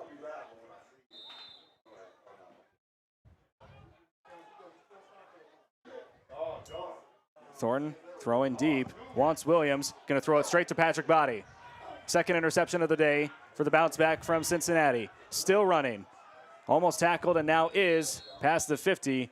It'll be 1st and 10 for Lackawanna across the 45.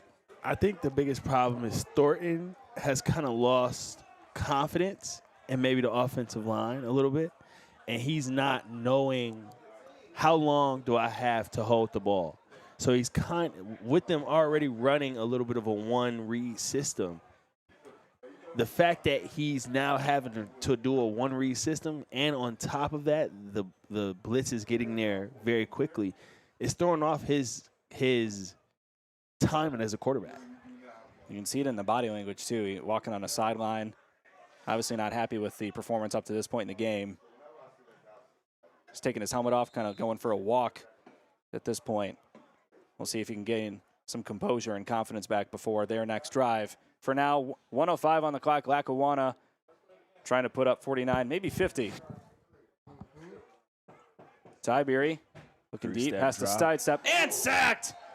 And as the coach told me up top, we're not on him enough to make him go to his second read. And on that, as you see, he looked to the right side of the field, he pumped, then had to look somewhere else, and that's exactly what the coach was talking about. They've had way too much time to only go to one read. Great sack for the defensive line. One of the biggest defensive plays they've had all day. It sends Tiberi back past his 50. Throws into the hands of number 17 for Lackawanna College, Keon Jenkins. That's his first catch of the season, the 6'3 sophomore from Wayne, New Jersey.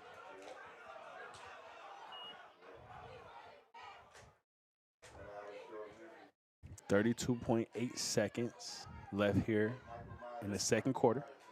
This is a more comprehensive list of their roster if you want it. Able to get out of bounds, so the clock was stopped. Running up, there is a hold, it looks like, on the offensive line. Flag on the play. And now there's some flopping going on. There's another flag thrown into the air. What is going on? What just, I don't even know what just happened. Calamity at Renaissance High School. What? So it looked like one of the Lackawanna players just kind of fell over, made a performance about it, drew the flag. There was a flag around the line of scrimmage as well. We're going to assume that was holding on the offensive line. We don't know as of yet. The refs are going to gather in the middle, talk about it a little bit. Yeah, I don't think I even see what happened. If the play stood, it would be 4th and short. 4th and 1 probably. So we'll see what is going on. There might be a third flag as well. I'm trying to scan the field and make sure I got all my bases covered, as there's a lot that's going on the field.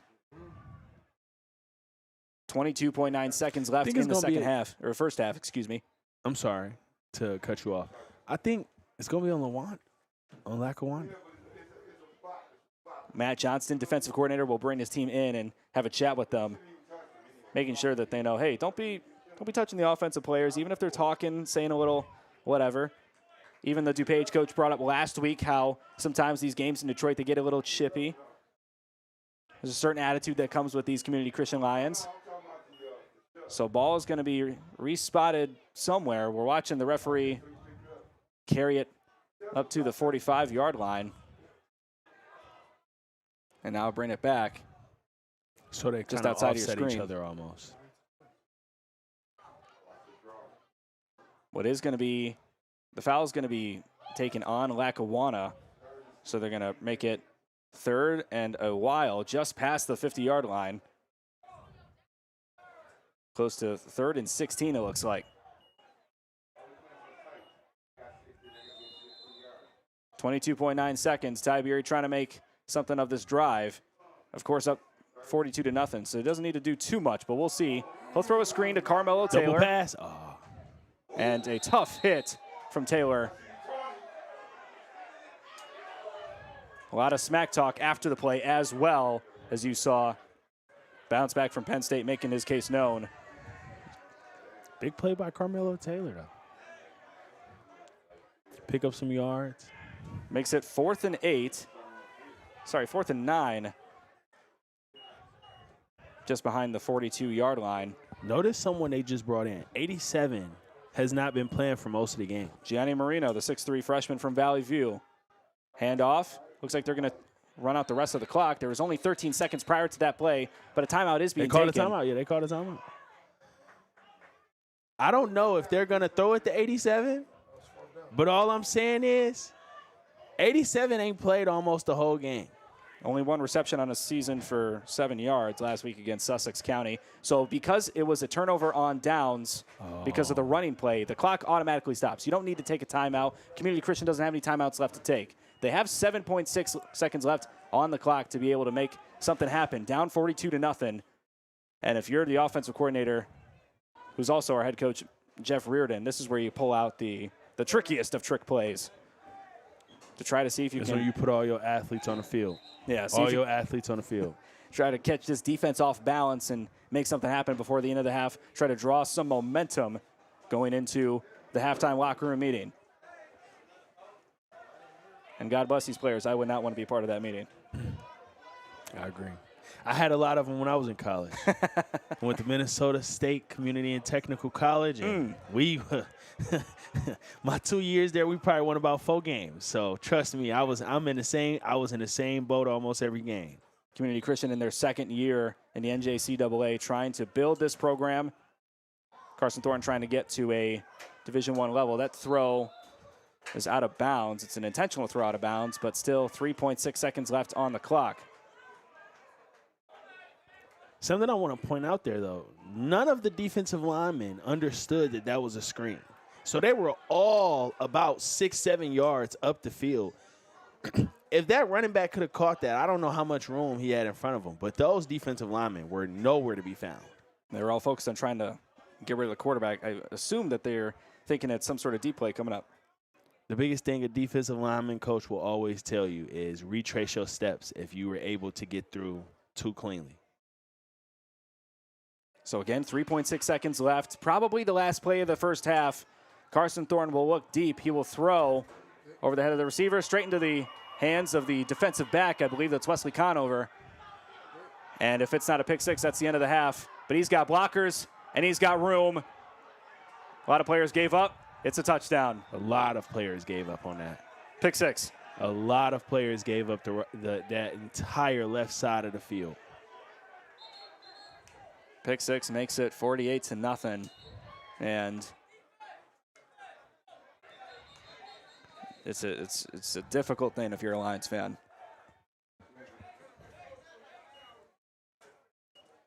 It's been a very tough offensive battle to watch for DC3 the first half.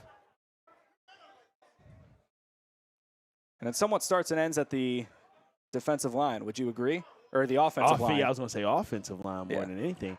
But I would say both sides, because the number one thing that we said was they have to put pressure on their quarterback. They've only probably pressured that quarterback and made him flush out of the pocket. Yeah. Maybe 4 times total the entire first half. The Lions haven't pressured Tiberia enough. Yeah, they haven't pressured him nearly enough, and that's really why, as I said, I was speaking to the coach upstairs with us, and he said that. He said the reason that he doesn't have to go to this second option is because they're not making him go away from the first option, and that was the big thing before the game is they have to get to the quarterback. 2 sacks in 2 weeks is just not enough. Now they have another one. I think they have another 1 or 2 in this game, but it just hasn't been enough. They have to put pressure on this quarterback. That's the only way that they'll put themselves in this game whatsoever. Long meeting with the special teams group. You got to wonder, Isaiah Rodriguez is in the huddle, so you have to assume that they are going to go for the point after try, the 1-point try. But, if they're meeting for this long, I imagine they got something up their sleeve. They probably want to pat themselves on the back maybe to get 50 points in 2 quarters. So you got to wonder if that's what is going on here with the meeting taking so long. I just don't know why they need to meet for as long as they are. It is the end of the half, so maybe there's some confusion as to whether they kick the point after try regardless of the time on the clock. Anything's possible. It is JUCO. There's a lot that goes on at this level.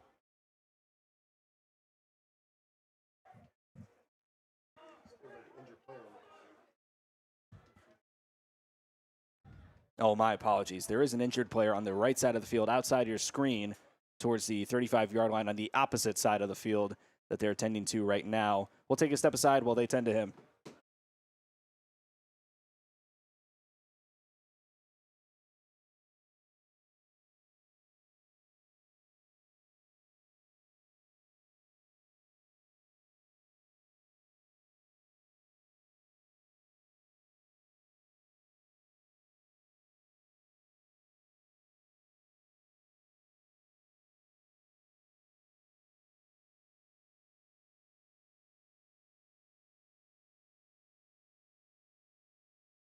So it is Tristan Kellum that was shooken up on the play. He will walk off under his own power, thank goodness.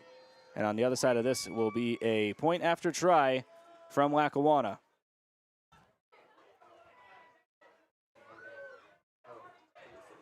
Isaiah Rodriguez 100% up to this point. Only 1 field goal made last week from 29 yards out. And has made every extra point, including 6 so far today, 4 last week. And he's been stellar, the kicker, first year from Old Forge, Pennsylvania. He is up and good once again. 49-0 is your halftime score. We are going to take a step aside while these men go into the locker room for their halftime meeting. And we'll come back with the halftime report closer to the start of the third quarter. 49-0 is the score. We'll be back in a little bit.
You know what? You gotta get the stuff out my car.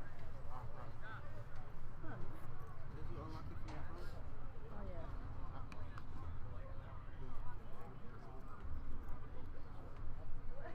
There's over here. You know what? Is that him with the blue shoes? Oh, he on it. Field. Oh, okay.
coming back from the halftime break.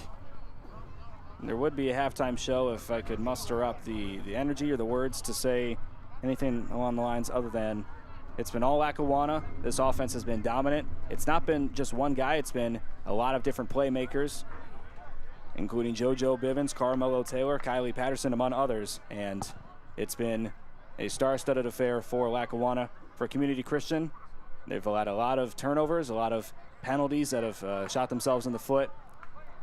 It's been the opposite kind of day for the Lions. Like you said, it's been the exact opposite. DC3's offensive and defensive line has to get something together the second half. Like it, regardless of if you lose or win this game, they have to develop something throughout this game to take to the next game. This offensive and defensive line has to do better up front. They have to give this quarterback more time. I don't know if they just have to adjust to these blitzes, but they have to give this quarterback more time. I think he's kind of almost lost all, not hope, but essentially hope in the offensive line currently. Because you could say confidence. Okay, yeah. That's the word I was looking for. Thank you. He's lost a lot of confidence in the offensive line, especially today, because they've just been after him so much, and it's caused him to have a lot of these turnovers because he's not able to even get to his first read sometimes. We spoke of Carson Thornton and his confidence. He is out there to kick. He is the primary kicking guy for Community Christian as well. Leads the team in kicking points at 2. There was some discussion at the halftime mark where, hey, maybe there'll be a running clock for the second half, something like that. Not the case. There was not even a discussion from either side as far as we know. So we will play a standard 30 minutes. That kick will go out of bounds. So the Lackawanna Falcons will start their drive at the 35. I wonder, does Lackawanna come out with the same starters? Or do they make some of this team different? They do have a very tough opponent next week against Georgia Military College. They are ranked number 6 in the nation. So it is possible they might want to rest their guys, might be playing for a couple drives to keep them fresh. But there is probably some thought that, hey, we want to save these guys for a tougher competition. They also have to go to Snow College later this season. So something to keep in mind. Georgia Military is always good. They were good when I was in college. Yeah. They're always good. One of the elite programs, as well as Garden City, which the Community Christian Lions will play at Garden City in Kansas, ranked number 4 currently. That game taking place on October 4th. The biggest thing DC3 needs to worry about, as I said, is their defensive line right now. They have to tell themselves, we got to get after this quarterback. We cannot let this quarterback any longer be a person that can just sit in the pocket. And we have a new quarterback change as well. So, as far as I know, it is going to be number 15, Le'Veon Balthazar, who has not thrown a pass attempt yet. He has 2 rushes for -3 yards coming into this. Maybe came in for a couple snaps, if that, against Sussex County. And starting off the drive, he will hand it off to Jalen Fletcher, who will get past the defensive line and a gain of about 4. It's 2nd and 6. Credit to the offensive line for getting him them extra yards. That was really made by number 72, Jason Hoskins. The bona fide Division I offensive tackle that Mark Duda highlighted to us prior to this game starting. So 2nd and 6. My guess is Ty Beery, his time is finished for the afternoon. He has done all that he can do. We'll get his final stats after the game, but for now it's Jalen Fletcher trying to get up to the first down marker. Good tackle from Jalil Burnside, and it's going to be very close to a first down. They'll say 3rd and 1. This left side defensive end here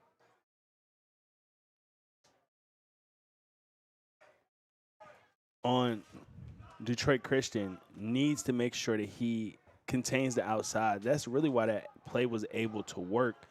He got swallowed up and forced into the inside. 3rd run in a row on for that Fletcher. one, that's why he makes the tackle, because he was able to keep the outside and not let the quarterback go. So great work early from this defensive line front.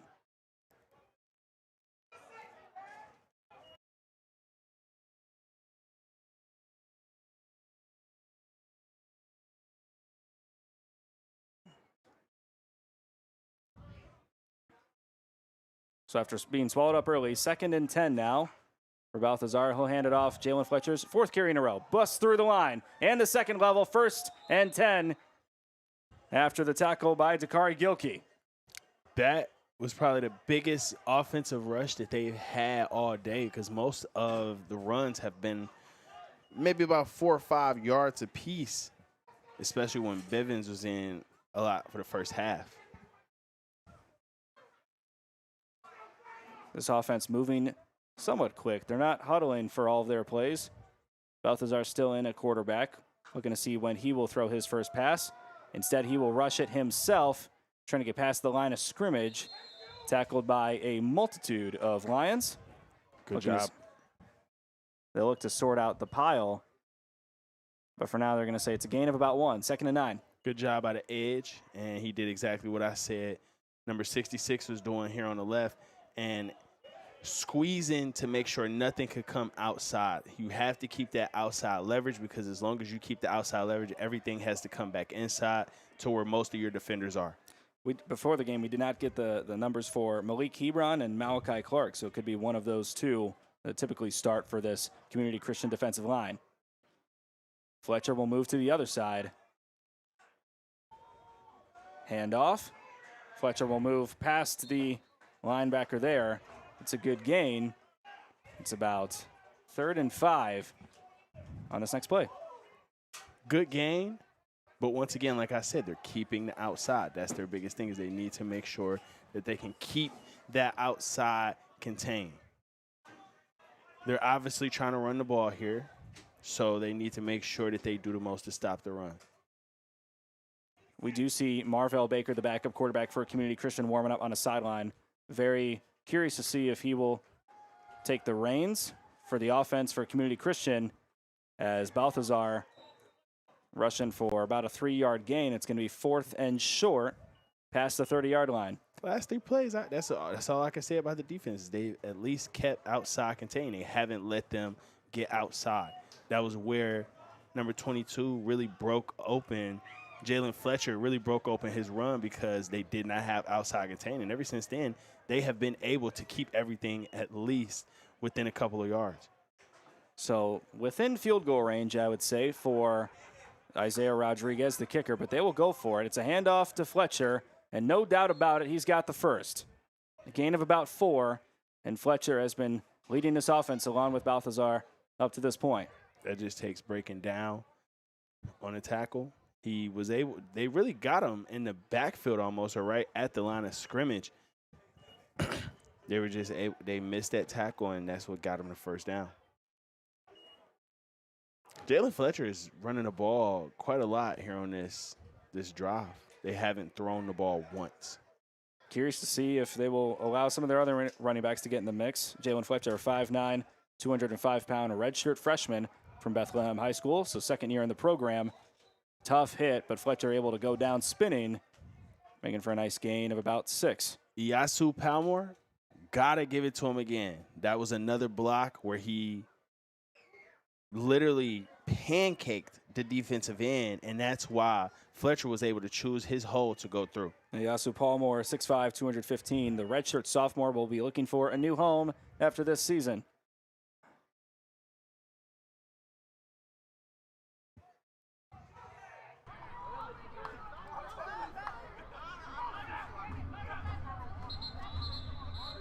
And it looks like a timeout is going to be taken by the offense. Not sure. I think Balthazar was looking for a motion. Wasn't getting it. So the offense will take some time to talk about it, and we'll be back on the other side of this.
back out on offense after the misread motion.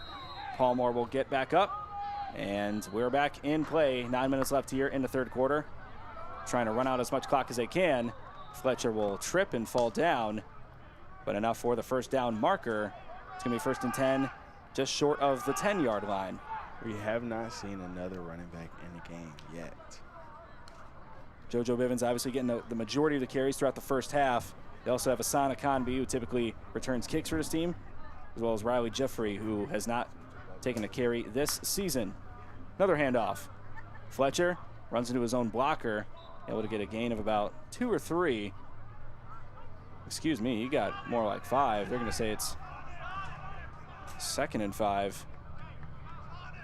One thing about these running backs, they don't go down on first contact. Oh, no. At all. You got to get 2-3 people on them. Fletcher, the heaviest of the running backs at 205 pounds. Bivens just behind him at 200. And that's crazy because I would say Bevins, like from a stature perspective, looks to be the bigger back. I think they're underselling him a little bit. I think we got to talk to their SID about that. Another short gain is enough to get them the 1st and goal, I believe. Excuse me, no, it's going to be 3rd and 1 at around the 4-yard line. So only needs a couple feet to reset the downs, and only needs 4 yards to score again for Lackawanna. Under 8 minutes left here in the third quarter. We said no running clock, but with all the running going on, it might as well be a clock that continues to move. Fletcher spinning, tackled. He is short. Good credit to the people in the middle for at least turning him around.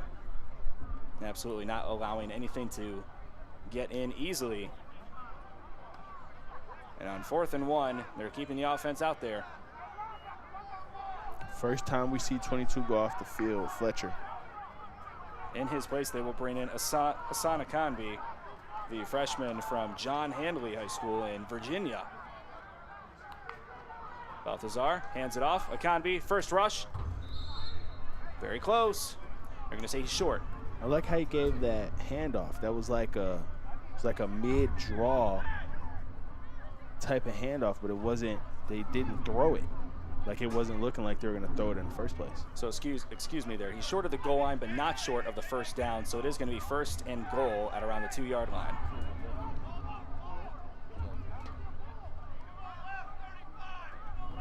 Switching out some offensive personnel, taking all the time in the world, using all 40 seconds of that play clock in between each play. I imagine there's a part of Mark Duda that feels a little bit bad for his Community Christian team. He was there at the start for Lackawanna's football program, and that rush in is easily a touchdown for Asana Kanbi on a 2nd carry of the game. I wonder how Fletcher feels that he was the one that got to run that in after taking about You think he's 8 carries. that drive.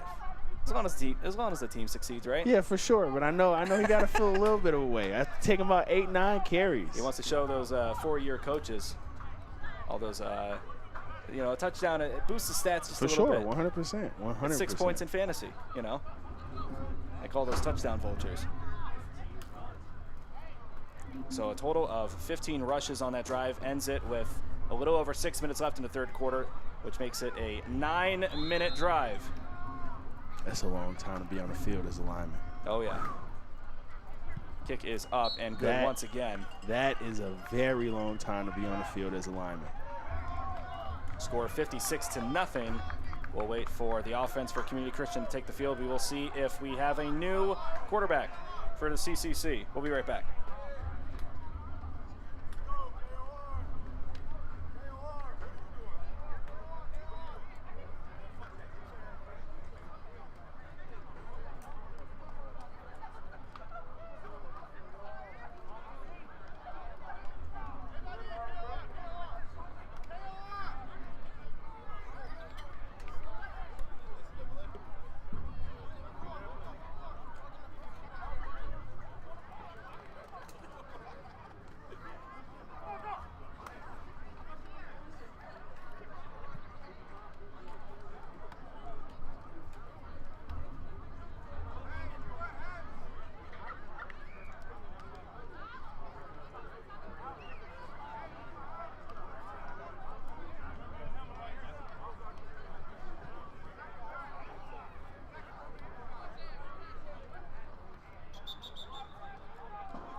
So not on the field so far, or at least not playing in his game, is Adrian Barnes. They call him Cheese.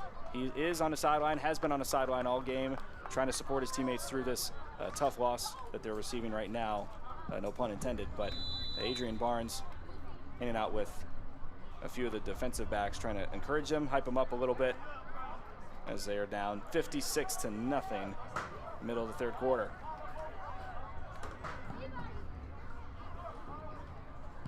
Kickoff sent deep. Receiver on the far side will take it past the 20, and a tough hit sends it to the ground. On that hit, number 31, Cameron Allen Jones.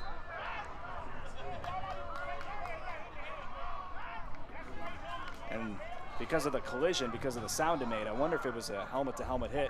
No flag from the referees, so we'll have to assume that that is not the case.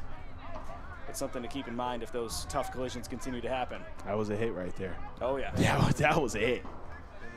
That's probably one of the most violent hits you'll see in, you know, today's football.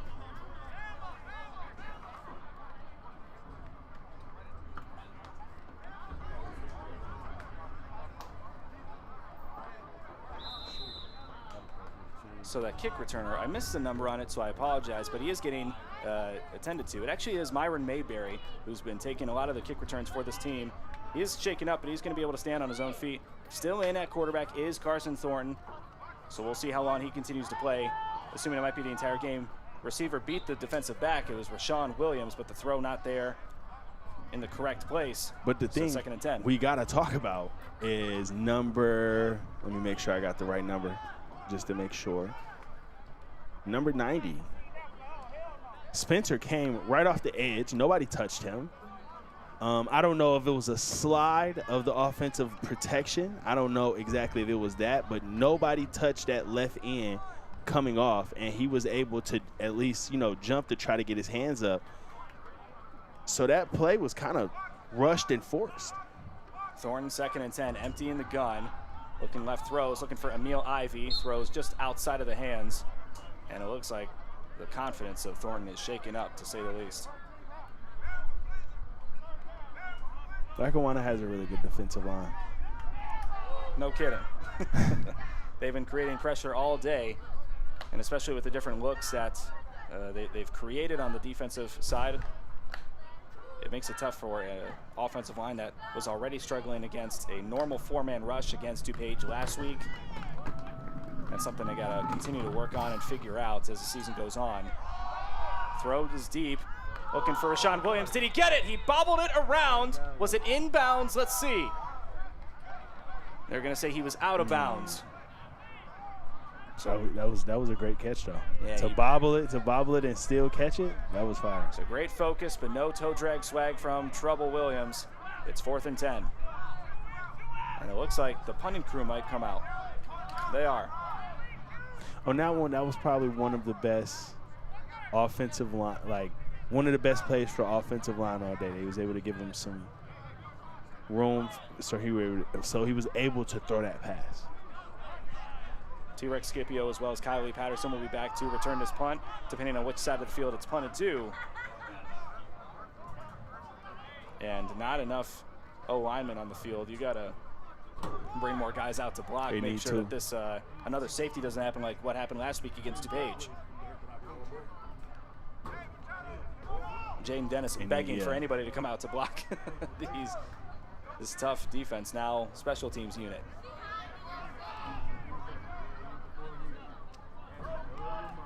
.5:35 left in the quarter.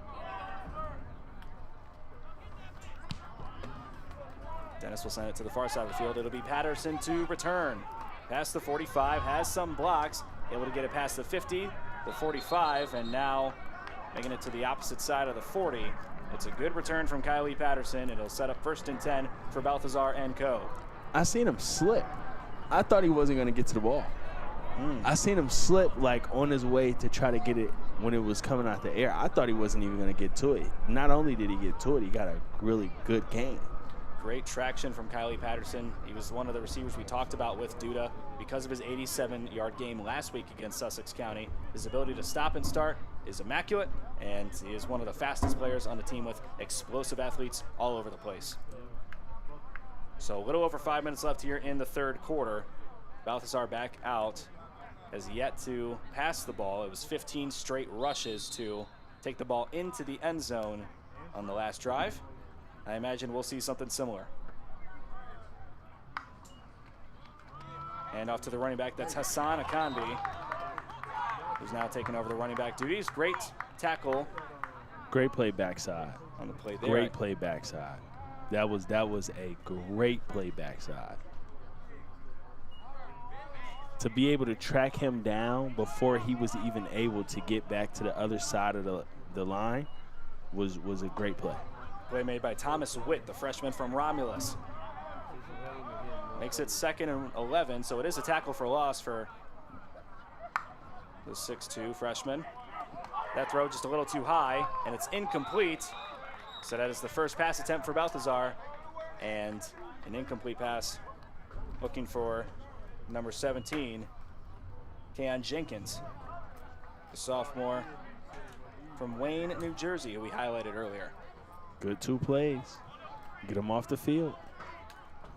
3rd and 11. Clock is stopped. So positive momentum building for this Detroit defense.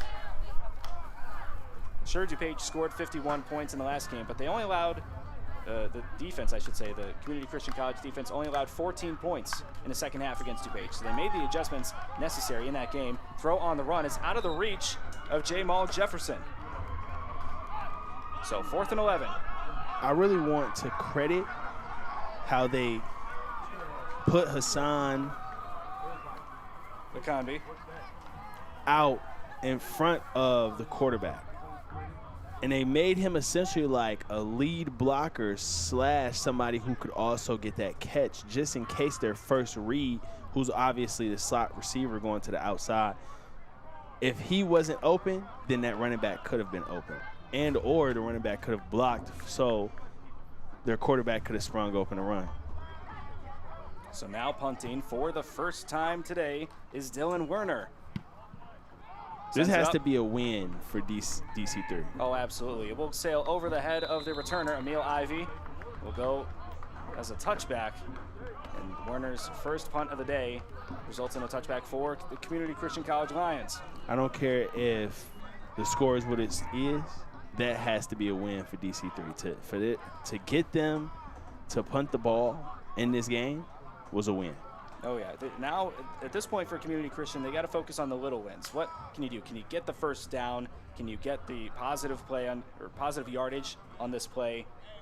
Can you complete a pass short over the middle? You know, things like that. You've got to be able to do the right things little by little, and then you can start to focus on the bigger things. In this game, probably a little too far out of reach at this point, but focusing on the little things is the best thing that this Lions team can do. As the sun starts to peek out, middle through the third quarter here at Renaissance High School. I think a really big thing to look at for DC3 for the whole year and where they're getting good at is how does their offensive line gel just throughout the entire year. Throw on the run. It's an easy completion. It is behind the line of scrimmage, though, and it's stopped right away on that tackle, number 41, Jaden Joseph. They just show DC3 how you should cover that same route, essentially. Because that's what DC3 really almost just gave up. It was just a little too far out of the receiver's reach here on our sideline. But they just did the same exact play on their side, but showed how to cover the back end side so he couldn't get open. On the reception there was Corey Minus. That's his second reception of the season.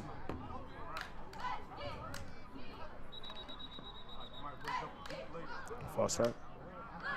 Plays stop before it can develop. It looks like some sort of timeout call by Community Christian. It is a timeout, so that's their first one taken of the second half. I thought it was going to be a false start. We'll make sure we reset the clock as it is still running. And we'll step aside.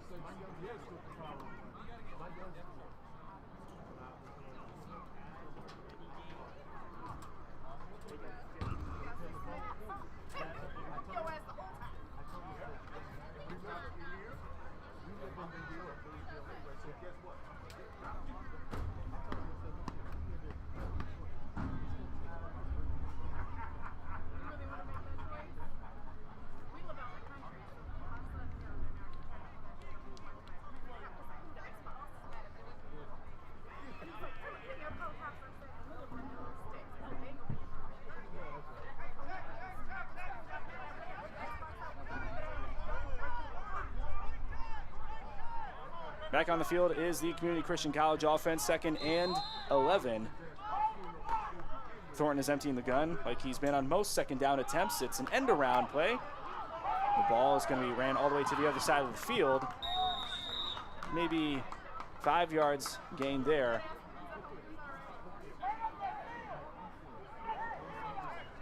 By the receiver, and makes it 3rd and 4.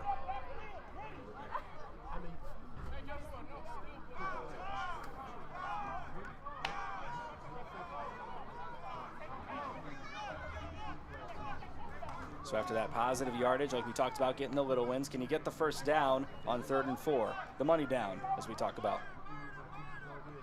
It's the money down for Lackawanna. This defensive line has been stellar. Thornton will hand it off. Nice move made by the running back, but not a lot of space to run. It's a tackle for a loss and makes it 4th and 5.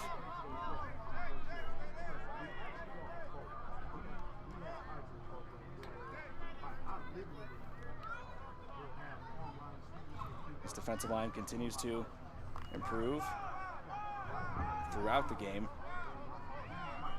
And it's nice that, Mark Duty, he talks about how they needed to improve at the game managerial stuff. So making sure that they understand the flow of the game, what to do in certain situations. We've seen a lot of that up to this point. So 4th and 5, pooch punt from the quarterback. We'll send it with a beautiful bounce inside the 20, inside the 15. They're going to continue to let it roll, and it's going to stop around the 9-yard line. Beautiful, beautiful. Wow, that was a great punt. From the quarterback. Wow, that was a great punt. They couldn't have imagined that was going to go so perfect. Absolutely. To pin them into the 10, that was amazing. Flip. Offense will come back out. They will play a field possession game on that 4th down. We'll be back on the other side of this.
Okay, so stunning development. They actually called a penalty after the fact. They said it was offsides on the defense. It gave Community Christian a first down, and now they got a new drive to work with. So 1:42 on the clock left in the 3rd quarter. First play on this revived drive is a handoff to the receiver, and it's a gain of not a whole lot, if anything. That was great defense downhill by everybody on the right side of that play. If you've seen, the defensive lineman pushed up the field. He was the one that made it bounce even more outside, and then came down number 24, Tyreek Scipio. Rush was taken by Malik Lewis, the 5'8", 180-pound freshman from Bradford. Emptying the gun. This is the typical 2nd down look we've seen from Jeff Reardon's offense. Thornton will throw short over the middle to Treble Williams. It's a short gain. He's going to have to be tackled by 3 Falcons before going down to the ground.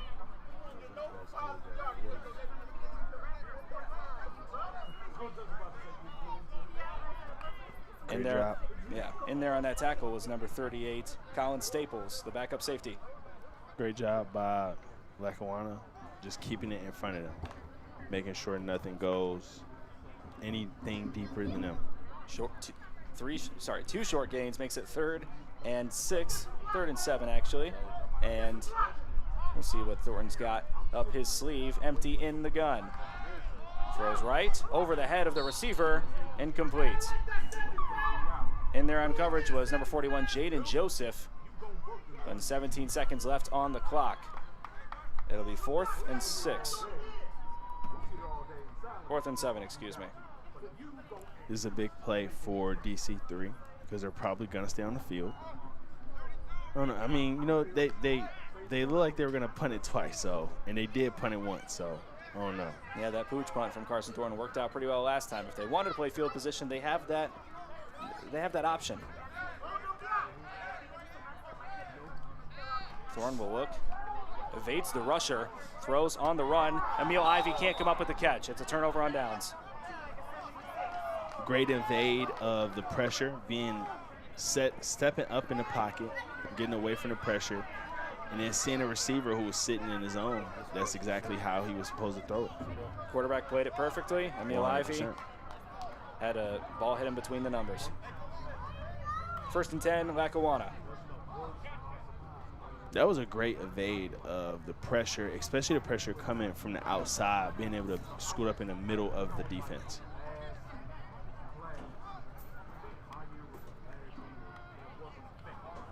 Like we talked about before, first ever meeting between these teams.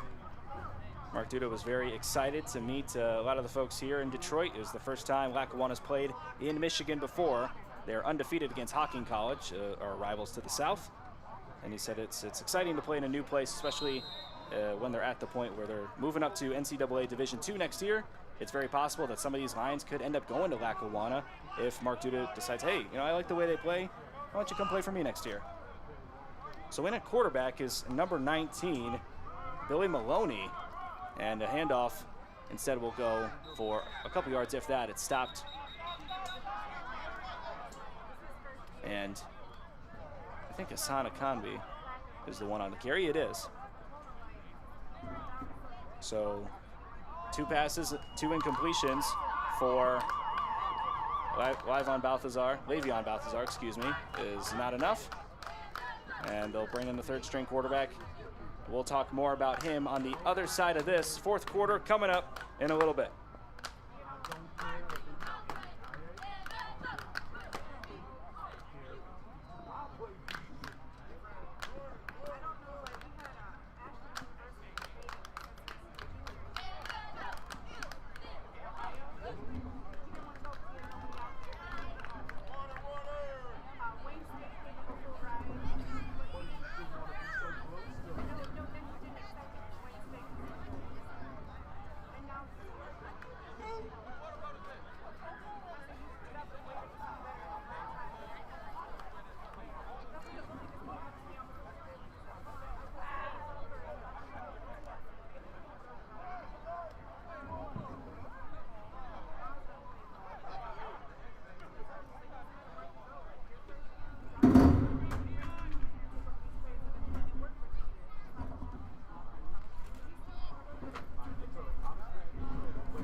Coming back into the 4th quarter, let's talk to you about the 3rd string quarterback coming in. Billy Maloney, 5'9", 170 pounds. He's a freshman from Scranton High School. And Hassan Akanbi's got all the room in the world, evades tacklers, and he's going to score.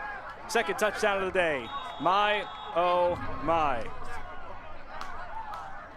Wow, that was an impressive run. How did he even just get through that hole like that? Oh, yeah, it caught me off guard, too. I was busy I thought he was going to go down to the ground after, like, the one person dove at his legs, and he just somehow got up out of there and scored. So after the touchdown run, Maloney will stay in as the holder. Long snapper throughout this game has been Quade Bowden, number 47.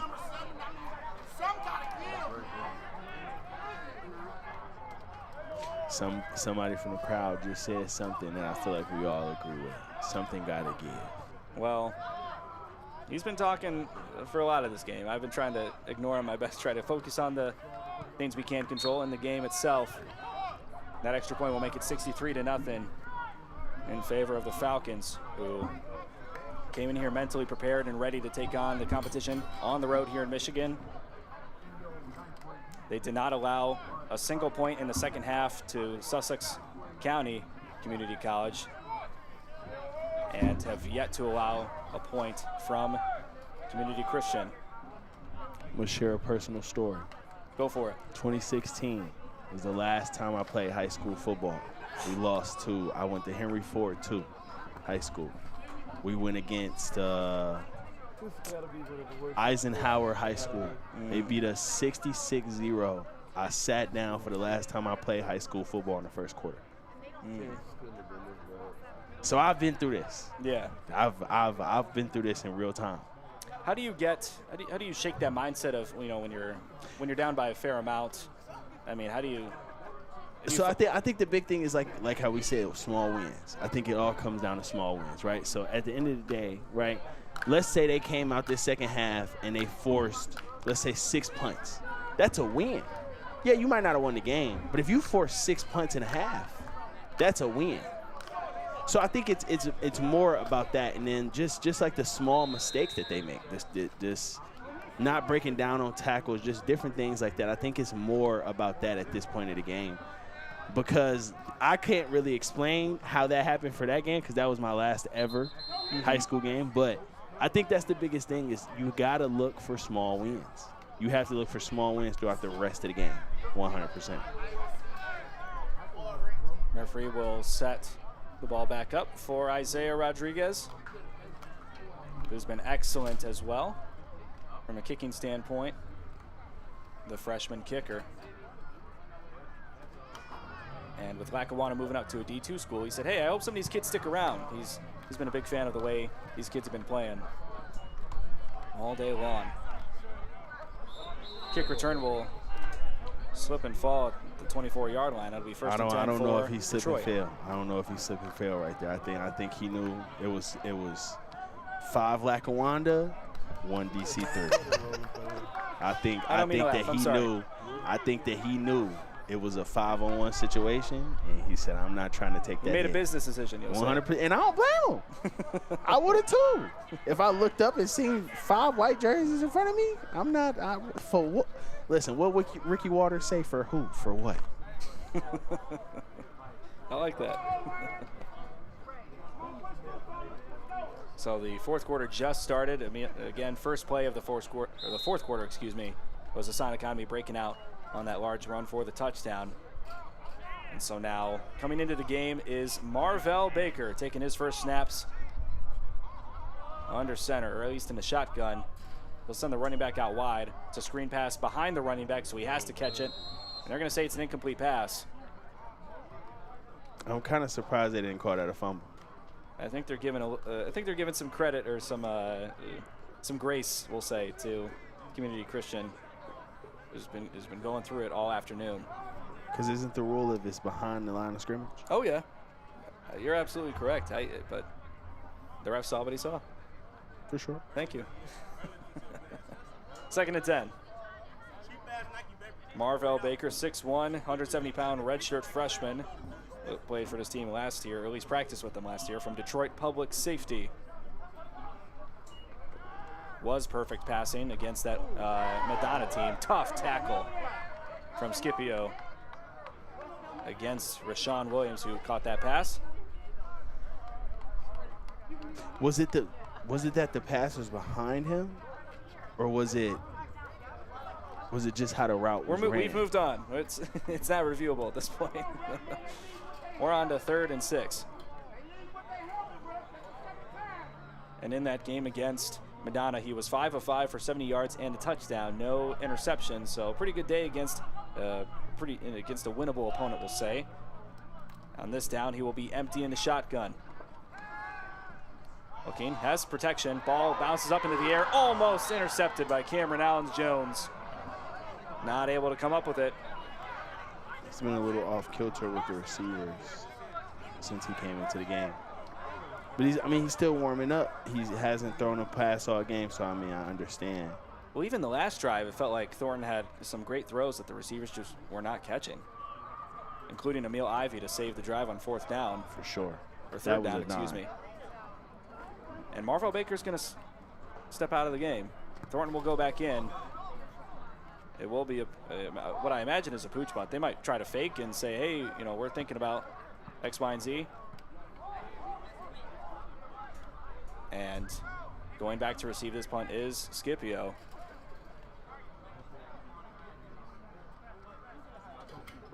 They'll line up Rashawn Williams on the near side towards the bottom of your screen, covered up by or score bug. But punting this one, unseating Jaden Dennis for his job. Going into the hands of Scipio. He's got blockers, he's got room and speed. Punt return. Going Great past punt return. the 30-yard line now and being tackled all the way past the original line of scrimmage. That was a great punt return. Scipio making things happen. And Lackawanna back in business on offense. 13 minutes left. We'll be right back.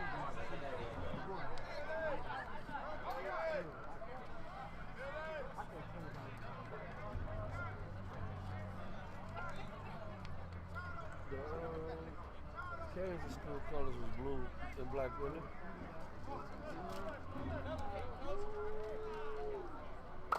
All 3 schools, man, school colors was this color, so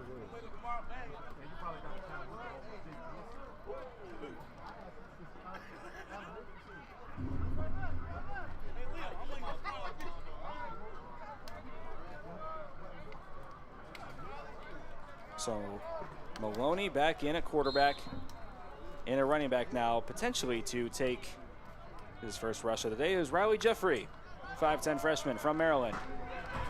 It will be Maloney, and he will run up past the 20-yard line, making it 2nd and short. They gave up the outside contain. That's the biggest thing we've been talking about. They faked it like they was going to give it to the running back, came back the other way, gave up the outside contain, but that backside D ends, his whole thing is to watch that quarterback. That backside D end is not supposed to crash down the moment that he sees it's about to go to that running back. Near the bottom left side of your screen. Once again, gave up outside contain, 66 here on our sideline. He's getting sucked in way too much on the RPO. The quarterback is making it seem like he's going to give it to the running back. As soon as he sees that he scoots in a little too much, he's pulling and going. That outside guy has to keep that contained in order for that not to happen. Contain meaning you got to stay on the outside, make sure that the quarterback doesn't get around you. Yes. Okay. Billy Drake was in on that tackle. It's 1st and 10 for Lackawanna. Just trying to make sure folks at home, if they didn't know what containment, that they had an idea. Riley Jeffrey, first carry. Oh, got past the first level. Was able to secure himself 2nd and 2. A great 8-yard rush. And on that one, what they did was they pulled the tackle and made the guard come out and block that edge. Excellent work there. Looks like it's still, for the most part, well, now it's got the 2nd string alignment in. Marin Amros was the left tackle on that play. And on this one, another rush for Jeffrey. Great rush up the middle. Great rush up the middle by the defensive line. Tackle for a loss. Primarily on that one is number 56, Will Burns. That's another example of what you can do to stop that RPO. Just the middle pressure by itself interrupts everything, because if you can't give it to that running back and can't fake that to that running back, the quarterback can't pull. Handoff again to Jeffrey. He's going to score. He does. 3rd carry of his JUCO career is a touchdown. And another 6 points on the board for Lackawanna. Great running the ball by Lackawanna this whole drive. And even the backup offensive lineman, the 2nd string, mostly freshmen. I think all freshmen for the most part, except for Mecca Edwards, a redshirt. Spent some time at West Virginia Wesleyan. They're blocking well though. Oh yeah. Like it's not just the ball carrier. that's been the prime differences. The line of scrimmage being won on both sides by Lackawanna. Rodriguez again, blocked. That's a small win. Like we've talked about. It's a small win. You got to count that as a small win. So blocked by the special teams, and with 10 minutes left to go, Detroit will look for another small win after this.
Kickoff sent away. It's a short one. And in the hands of number 3, it looks like Billy Drake. Not a very far return, but gets a pass the 25-yard line, so it's a win. And that's what the kick returner seen last time, and that's why he slid. that is the exact reason right there. When you see 5 white jerseys compared to 1 black jersey, you take a business decision. So 1st and 10 for Community Christian, getting a somewhat of a pep talk from Jeff Reardon prior to this. 69-0 after the blocked extra point on the last touchdown. And back out to lead the offense is Marvell Baker. I think they have a total new defense in now. A lot of different numbers I'm seeing out there. Number 90 is probably the only one that played with the first group. A lot of guys that rotate in and out, but I imagine late in the 4th quarter, they don't need to do a whole bunch of stuff. That ball smacked into the air, caught by number 41, Jaden Joseph, and it's a pick 6 touchdown. As a former defensive lineman, that is your dream. To be able to hit a ball out of the air, track it down, and to be able to score off that same one. I mean, it's incredible, right? It's a very impressive play. Good credit to Jaden Joseph and his ability to smack that in the air, receive it, and take it back to the house. That's a pick 6. 75-0.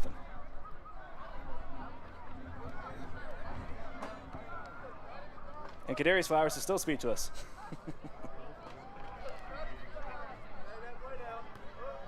In my whole college career, I've probably had 5 deflections. Never have I ever got that close to scoring. You're almost like wanting to see yourself out there. I'm almost jealous. Yeah, you're dreaming.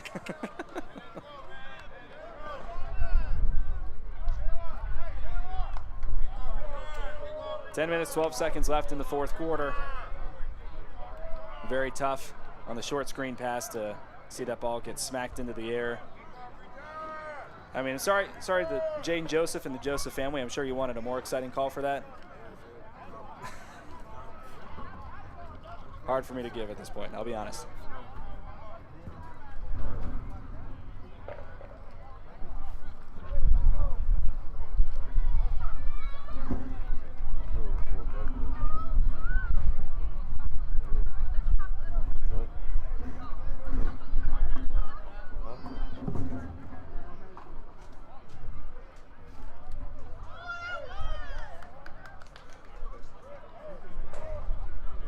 question is, after this game, what is the conversation? Like how?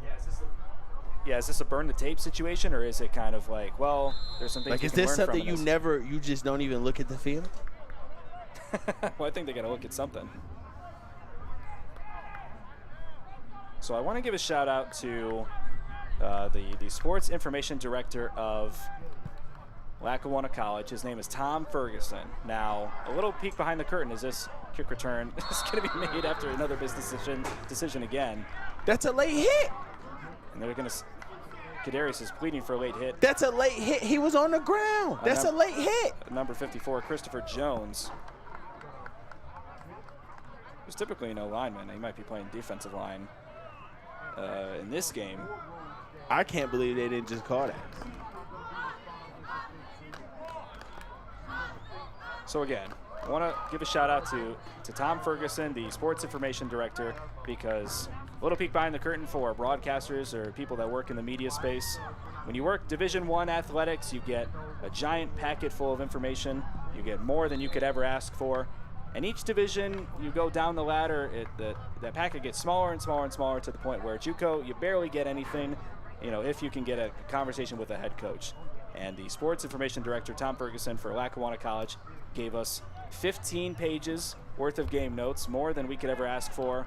And for that, I just want to say, Tom, and he's on vacation too. So he was able to provide that to us while he's on a beach in Maui or Italy or wherever he is. Almost intercepted there by Chris Gill. So he's on vacation and still able to provide information like this to us. Man, shout out to him. I hope you're enjoying your vacation. Hope you're sipping on a martini or whatever you like drinking. And I hope you're enjoying the game as well. Yeah, shout out to you, Tom. And one of the funny things, one of the many pages he gave us was Scoregami. So if you're not familiar with John Boys, he's a guy on YouTube who came up with this concept of Scoregami, which is how many unique scores are presented in football games. So there's a whole Twitter account dedicated for the NFL to see like how many different unique scores can we have within the NFL. We already had one this year with the Ravens-Bills matchup in Week 1. But Lackawanna has their own Scoregami chart. So I'm going to study this and try to see if we can find would 76-0 be a unique Scoregami for Lackawanna. This chart doesn't go past 80, so the Falcons cannot score again, please. All right, Marvell Baker, 1st and 10. Running back behind him. Drops the snap. He will get sacked, fumbled. This ball's still on the ground. Who's got it? Will be picked up by the defense. LaFenis Mays on the fumble recovery. It's 1st and 10, Lackawanna. After the bobbled snap, Baker tried to take it himself. Drops the ball. And it's another turnover for Community Christian. Good play from the backside on our defense, though, to be able to chase down from the backside. And looking through this, I think the most that Lackawanna has ever scored is 88 points in a game. They won a game 88-0. And I would have to see when that game took place. It's a basketball score. So they have scored this many points before. It does go past 80. I apologize on the lack of being able to understand a chart on an initial read. And now coming back out on offense is going to be Le'Veon Balthazar. Second string will come back in again after Billy Maloney takes a few rushes and gets some pretty good positive yardage on his rushes too. The read option for the freshman from Scranton. And now Balthazar back out to lead the Falcons. If you have a running quarterback, you almost have to have RPO in your playbook. That was almost Detroit's whole offense last year, if you remember. Credit to number 66 being on the other edge and stopping that in the backfield. Yeah, Balthazar swallowed up immediately on that play. It's 2nd and 11.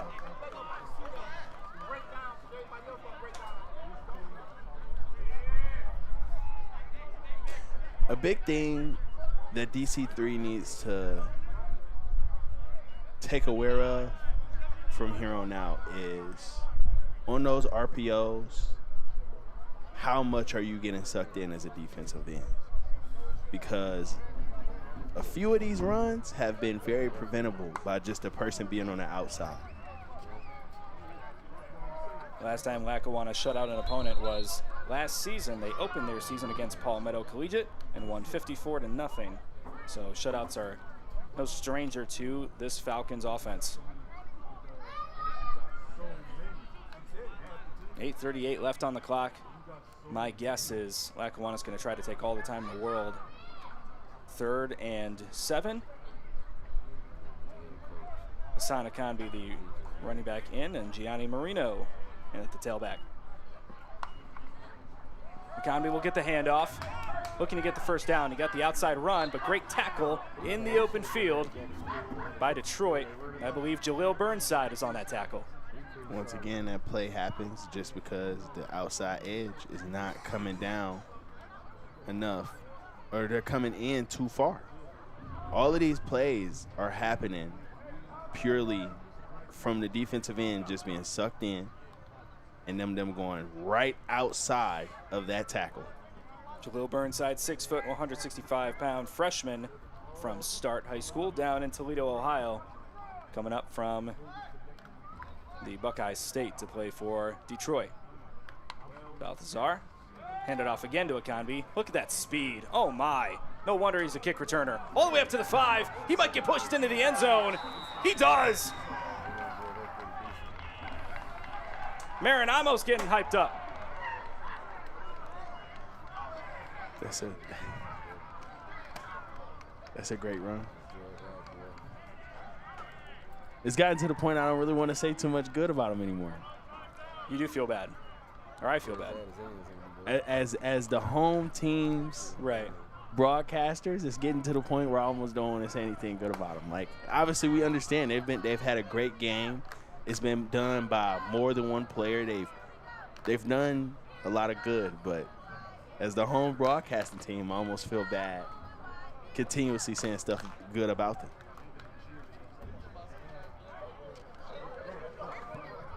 PAT up and good. That puts the score to 83-0 with 7:24 here remaining in the 4th quarter. You don't have to keep saying it. I mean, even though the score is very lopsided, still 129 of you watching live. Thank you for supporting JUCO athletics. A lot of nice comments from Lackawanna and Lions fans alike. It's great that we can be able to provide this broadcast to folks who are not able to make it to the game. Most of the kids on this Lions team are from the Detroit area, but for some family members who are out of town, not able to make it in, or for some Lackawanna fans who don't want to make the 7-hour trip out to Detroit, we're able to provide this broadcast. It's our great pleasure to be able to do this for you. And like he said, 7:24 left on the clock. This team trying to do everything they can to, like we've talked about, find the little wins. Back to return to kick are Emil Ivey, as well as number 87, Jack Hogan.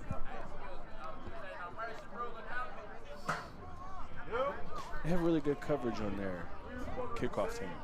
Like I said, I know I've said that numerous times, but that's a very small, minute thing that a lot of people won't notice, and how quick some of these players are getting down the field to their kick returners. And regardless of how the kicker's kicking it, sometimes they're kicking it it's like a squib kick, like it's like more of a small, like a shorter kick, and some of them are going longer. But regardless, every single time there are 2 people down there as they catch the ball. Mark Duda, the head coach for Lackawanna, has talked about before, or he talked about in our conversation with us, how important special teams are, especially at this level, because there's very few teams who do it very well. On a sideline run-in, we'll send the ball, ball was on the ground. He was down. At least that's what I believe. I believe he was down. Yeah, and the ball doesn't change hands at all. I figured.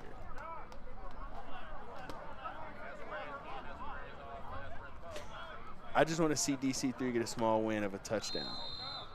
I think that would do so much for just the small confidence.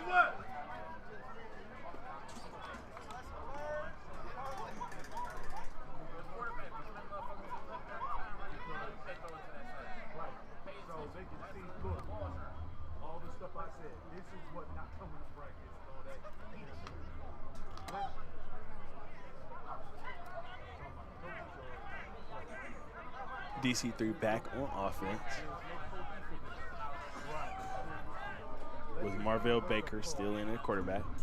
Takes the snap right to a slant, and that was almost picked off by Cameron Allen-Jones. Apologies, I was needing some water there, so I had to take a step aside. But yeah, Marvell Baker, and we've talked about this with all the quarterbacks to some extent. You know, the first look, the throw, like not really looking towards the second read or anything like that. It's something that I think has bothered all the quarterbacks, or at least has bothered us here in the box in terms of are you able to move to that second read or not. And I wonder, is that how the offenses are set up, or is that just how they've been able to play today?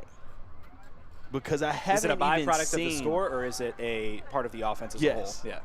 Because I haven't seen a whole bunch of that one. He was tripped up on a right tackle, actually. Polnitz Roberts ended up getting in the way of the running back. Very big credit to Muhammad. Muhammad bull rushed Polnitz Roberts into the running back, which made him trip up. That is a very big credit to Muhammad. I don't know if he was the play side or if it was number 59, Nate Deming. I don't know who was on the play side that exact play, but it looked like it was Muhammad on that side. So it's a tackle for loss and a 3rd and 15 on this next play.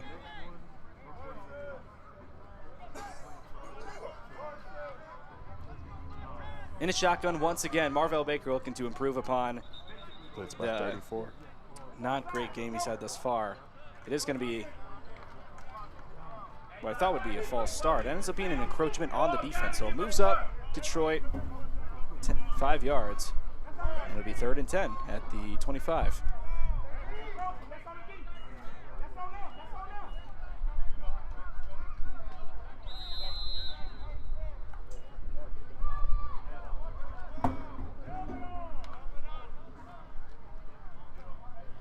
Number 66 plays offensive line and defensive line. For Detroit? Yes, or at least he just stepped in. Yeah, we've seen the left guard Justice Creston also lines up at linebacker on the defensive side here and there. 3rd and 10, able to pick up the bobbled snap, hucks it deep, wants his receiver Ryshawn Thomas. Is it intercepted? That's a pick. Flag on the play. Chris Gill came up with the ball, but there's a flag on the play, so if it stands, it's an interception. If they're going to call pass interference, they would rule it back. It is going to be pass interference. On offense or defense? It was on the defense, so it's going to be first down. Wow. So Detroit will move up. More than enough yards. Yeah, way more than enough yards. They just got that. They just got one handed to them. But the blanket coverage by Chris Gill, just a little too much. A little too handsy, they're going to say there.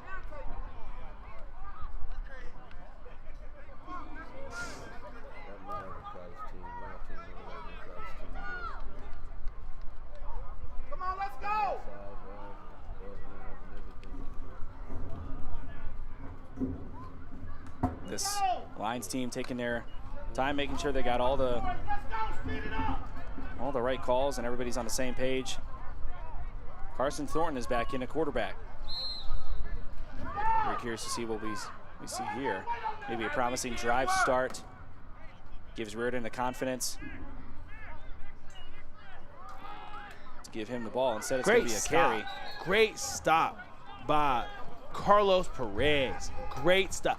He blitzed off the edge, went inside of the tackle, and was able to make that tackle. That was a great play by Carlos Perez. I seen him creeping up to the line of scrimmage before they were even able to snap it, He chose the blitz, went right inside of that right tackle, and got a tackle for loss. Great play by Carlos.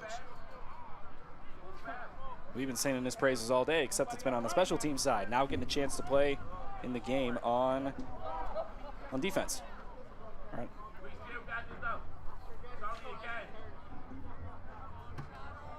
Running back to the left of Thornton on 2nd and long. Another tackle by Carlos Perez. It's a good tackle at first from number 22, Malik Lewis, before getting stopped by Perez. He's been everywhere today. Oh, yeah. And you talk about the guys who you expect to make an impact, you know, the typical starters of the team, stuff like that. But Perez is somebody who I think is going to become more a part of this defense as the season goes on for Lackawanna. This is the last time that you and I will be watching him in person, but for Lackawanna fans, I'd expect Perez to become a part of your radar more often. For sure, he's been a little bit everywhere. 3rd and 11. Curious to see if Thornton will get a pass attempt on this drive. They have 6 up on the line right now. They So blitz 6 and they all get home. And who is it led by again? Carlos Perez. Cameron Allen Jones is also in on that tackle for loss.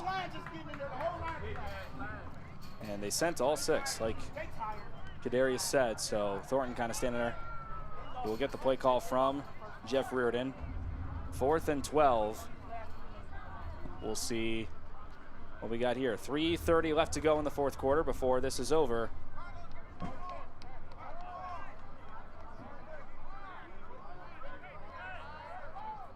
And for those keeping track at home, 83-0 is not scoregami. It's happened once before. Yeah. Pooch punt sent down the other way into the hands of Scipio. Good backtracking. Good backtracking. Even though he missed the tackle, good backtracking to get that tackle. Great effort play. I'm incorrect on that. It was actually Amaj Walker. So Scipio was not in on that punt return. Amaj Walker had a nice 5, 6, 7-yard punt return to start 1st and 10 for Lackawanna on what could be the last drive of the game.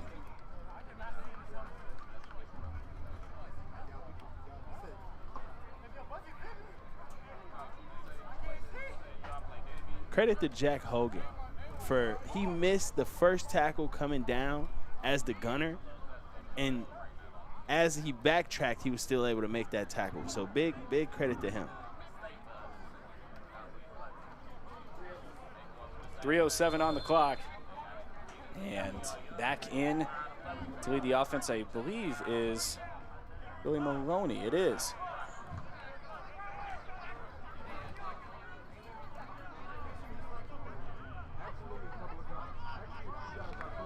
Motions a receiver over, hands it off. And good speed from Riley Jeffrey. Not going to get many yards, if any. It's going to be 2nd and 9. I want to point out that pancake by Karen Staples. I was going to let it go, but you can point it out. Yeah, I had to point that out. The backside tackle pulled, and he went up to the 2nd level and just demolished whoever that was going against him. So 2nd and long 7. Maloney hands it off again. Jeffrey moving on the far side of the field. It's a gain of another 3 or 4 yard gain. It's going to be 3rd and 3 at the 45.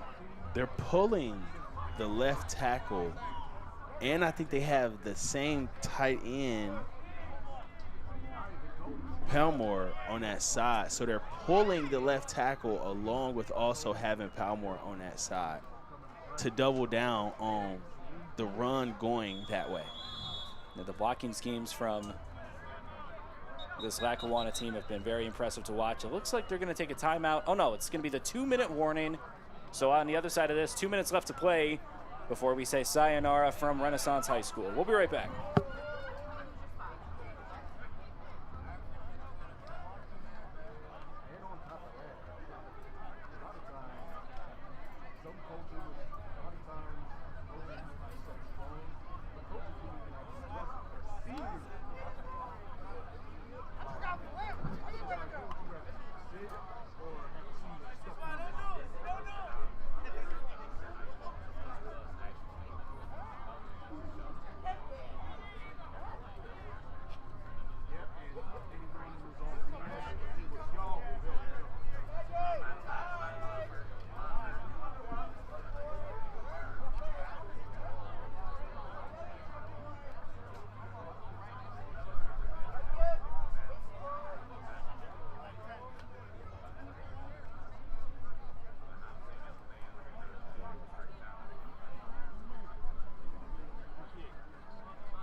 Last 2 minutes for this Community Christian College team before they can close the book on this one and think about next week's opponent, Hocking College, on the road.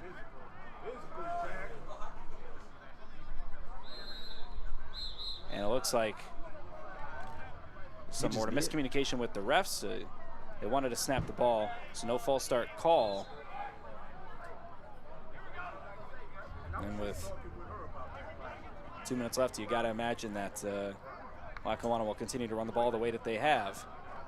It's Jeffrey once again breaking past the line. He's got room to go. He's going to continue to break past tacklers. Good. And an open field tackle will stop him past the 30-yard line, 1st and 10. Good open field tackle, though, because he looked like he was going to try to reverse field, so really good open field tackle. Defensive back stopped him there on that one.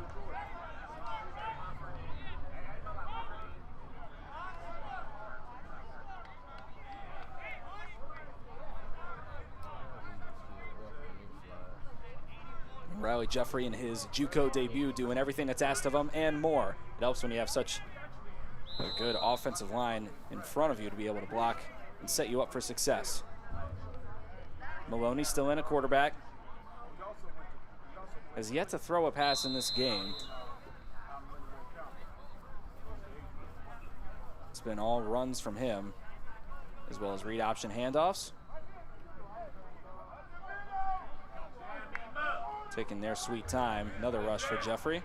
Stopped at the line of scrimmage. It's 2nd and 10.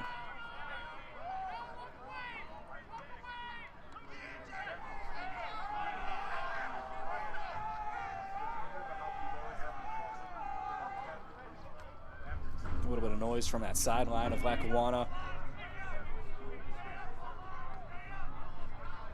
Making sure that Community Christian hears it.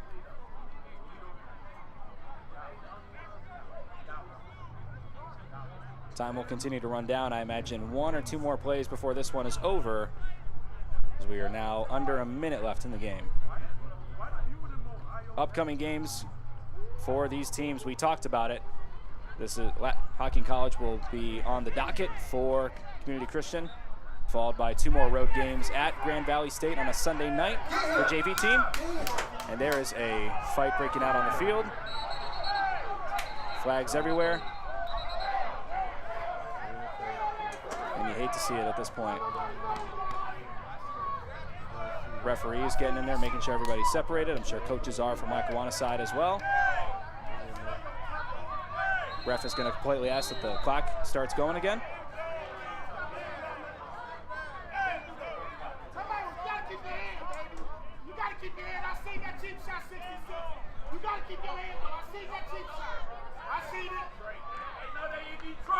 And this is where you don't want to see this kind of game. You don't want to see this in any type of game, regardless of the score. They're going to allow the clock to run off. And that is going to be the end of it. Hate to see that game end the way it does, but that will be it. Lackawanna wins 83-0. They will go on the road. This will be their 2nd out of 7 road games in a row. They'll take on Georgia Military, one of their rivals that they've played year in and year out.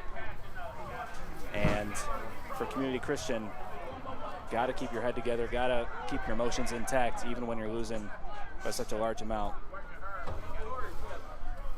83-0 is the final.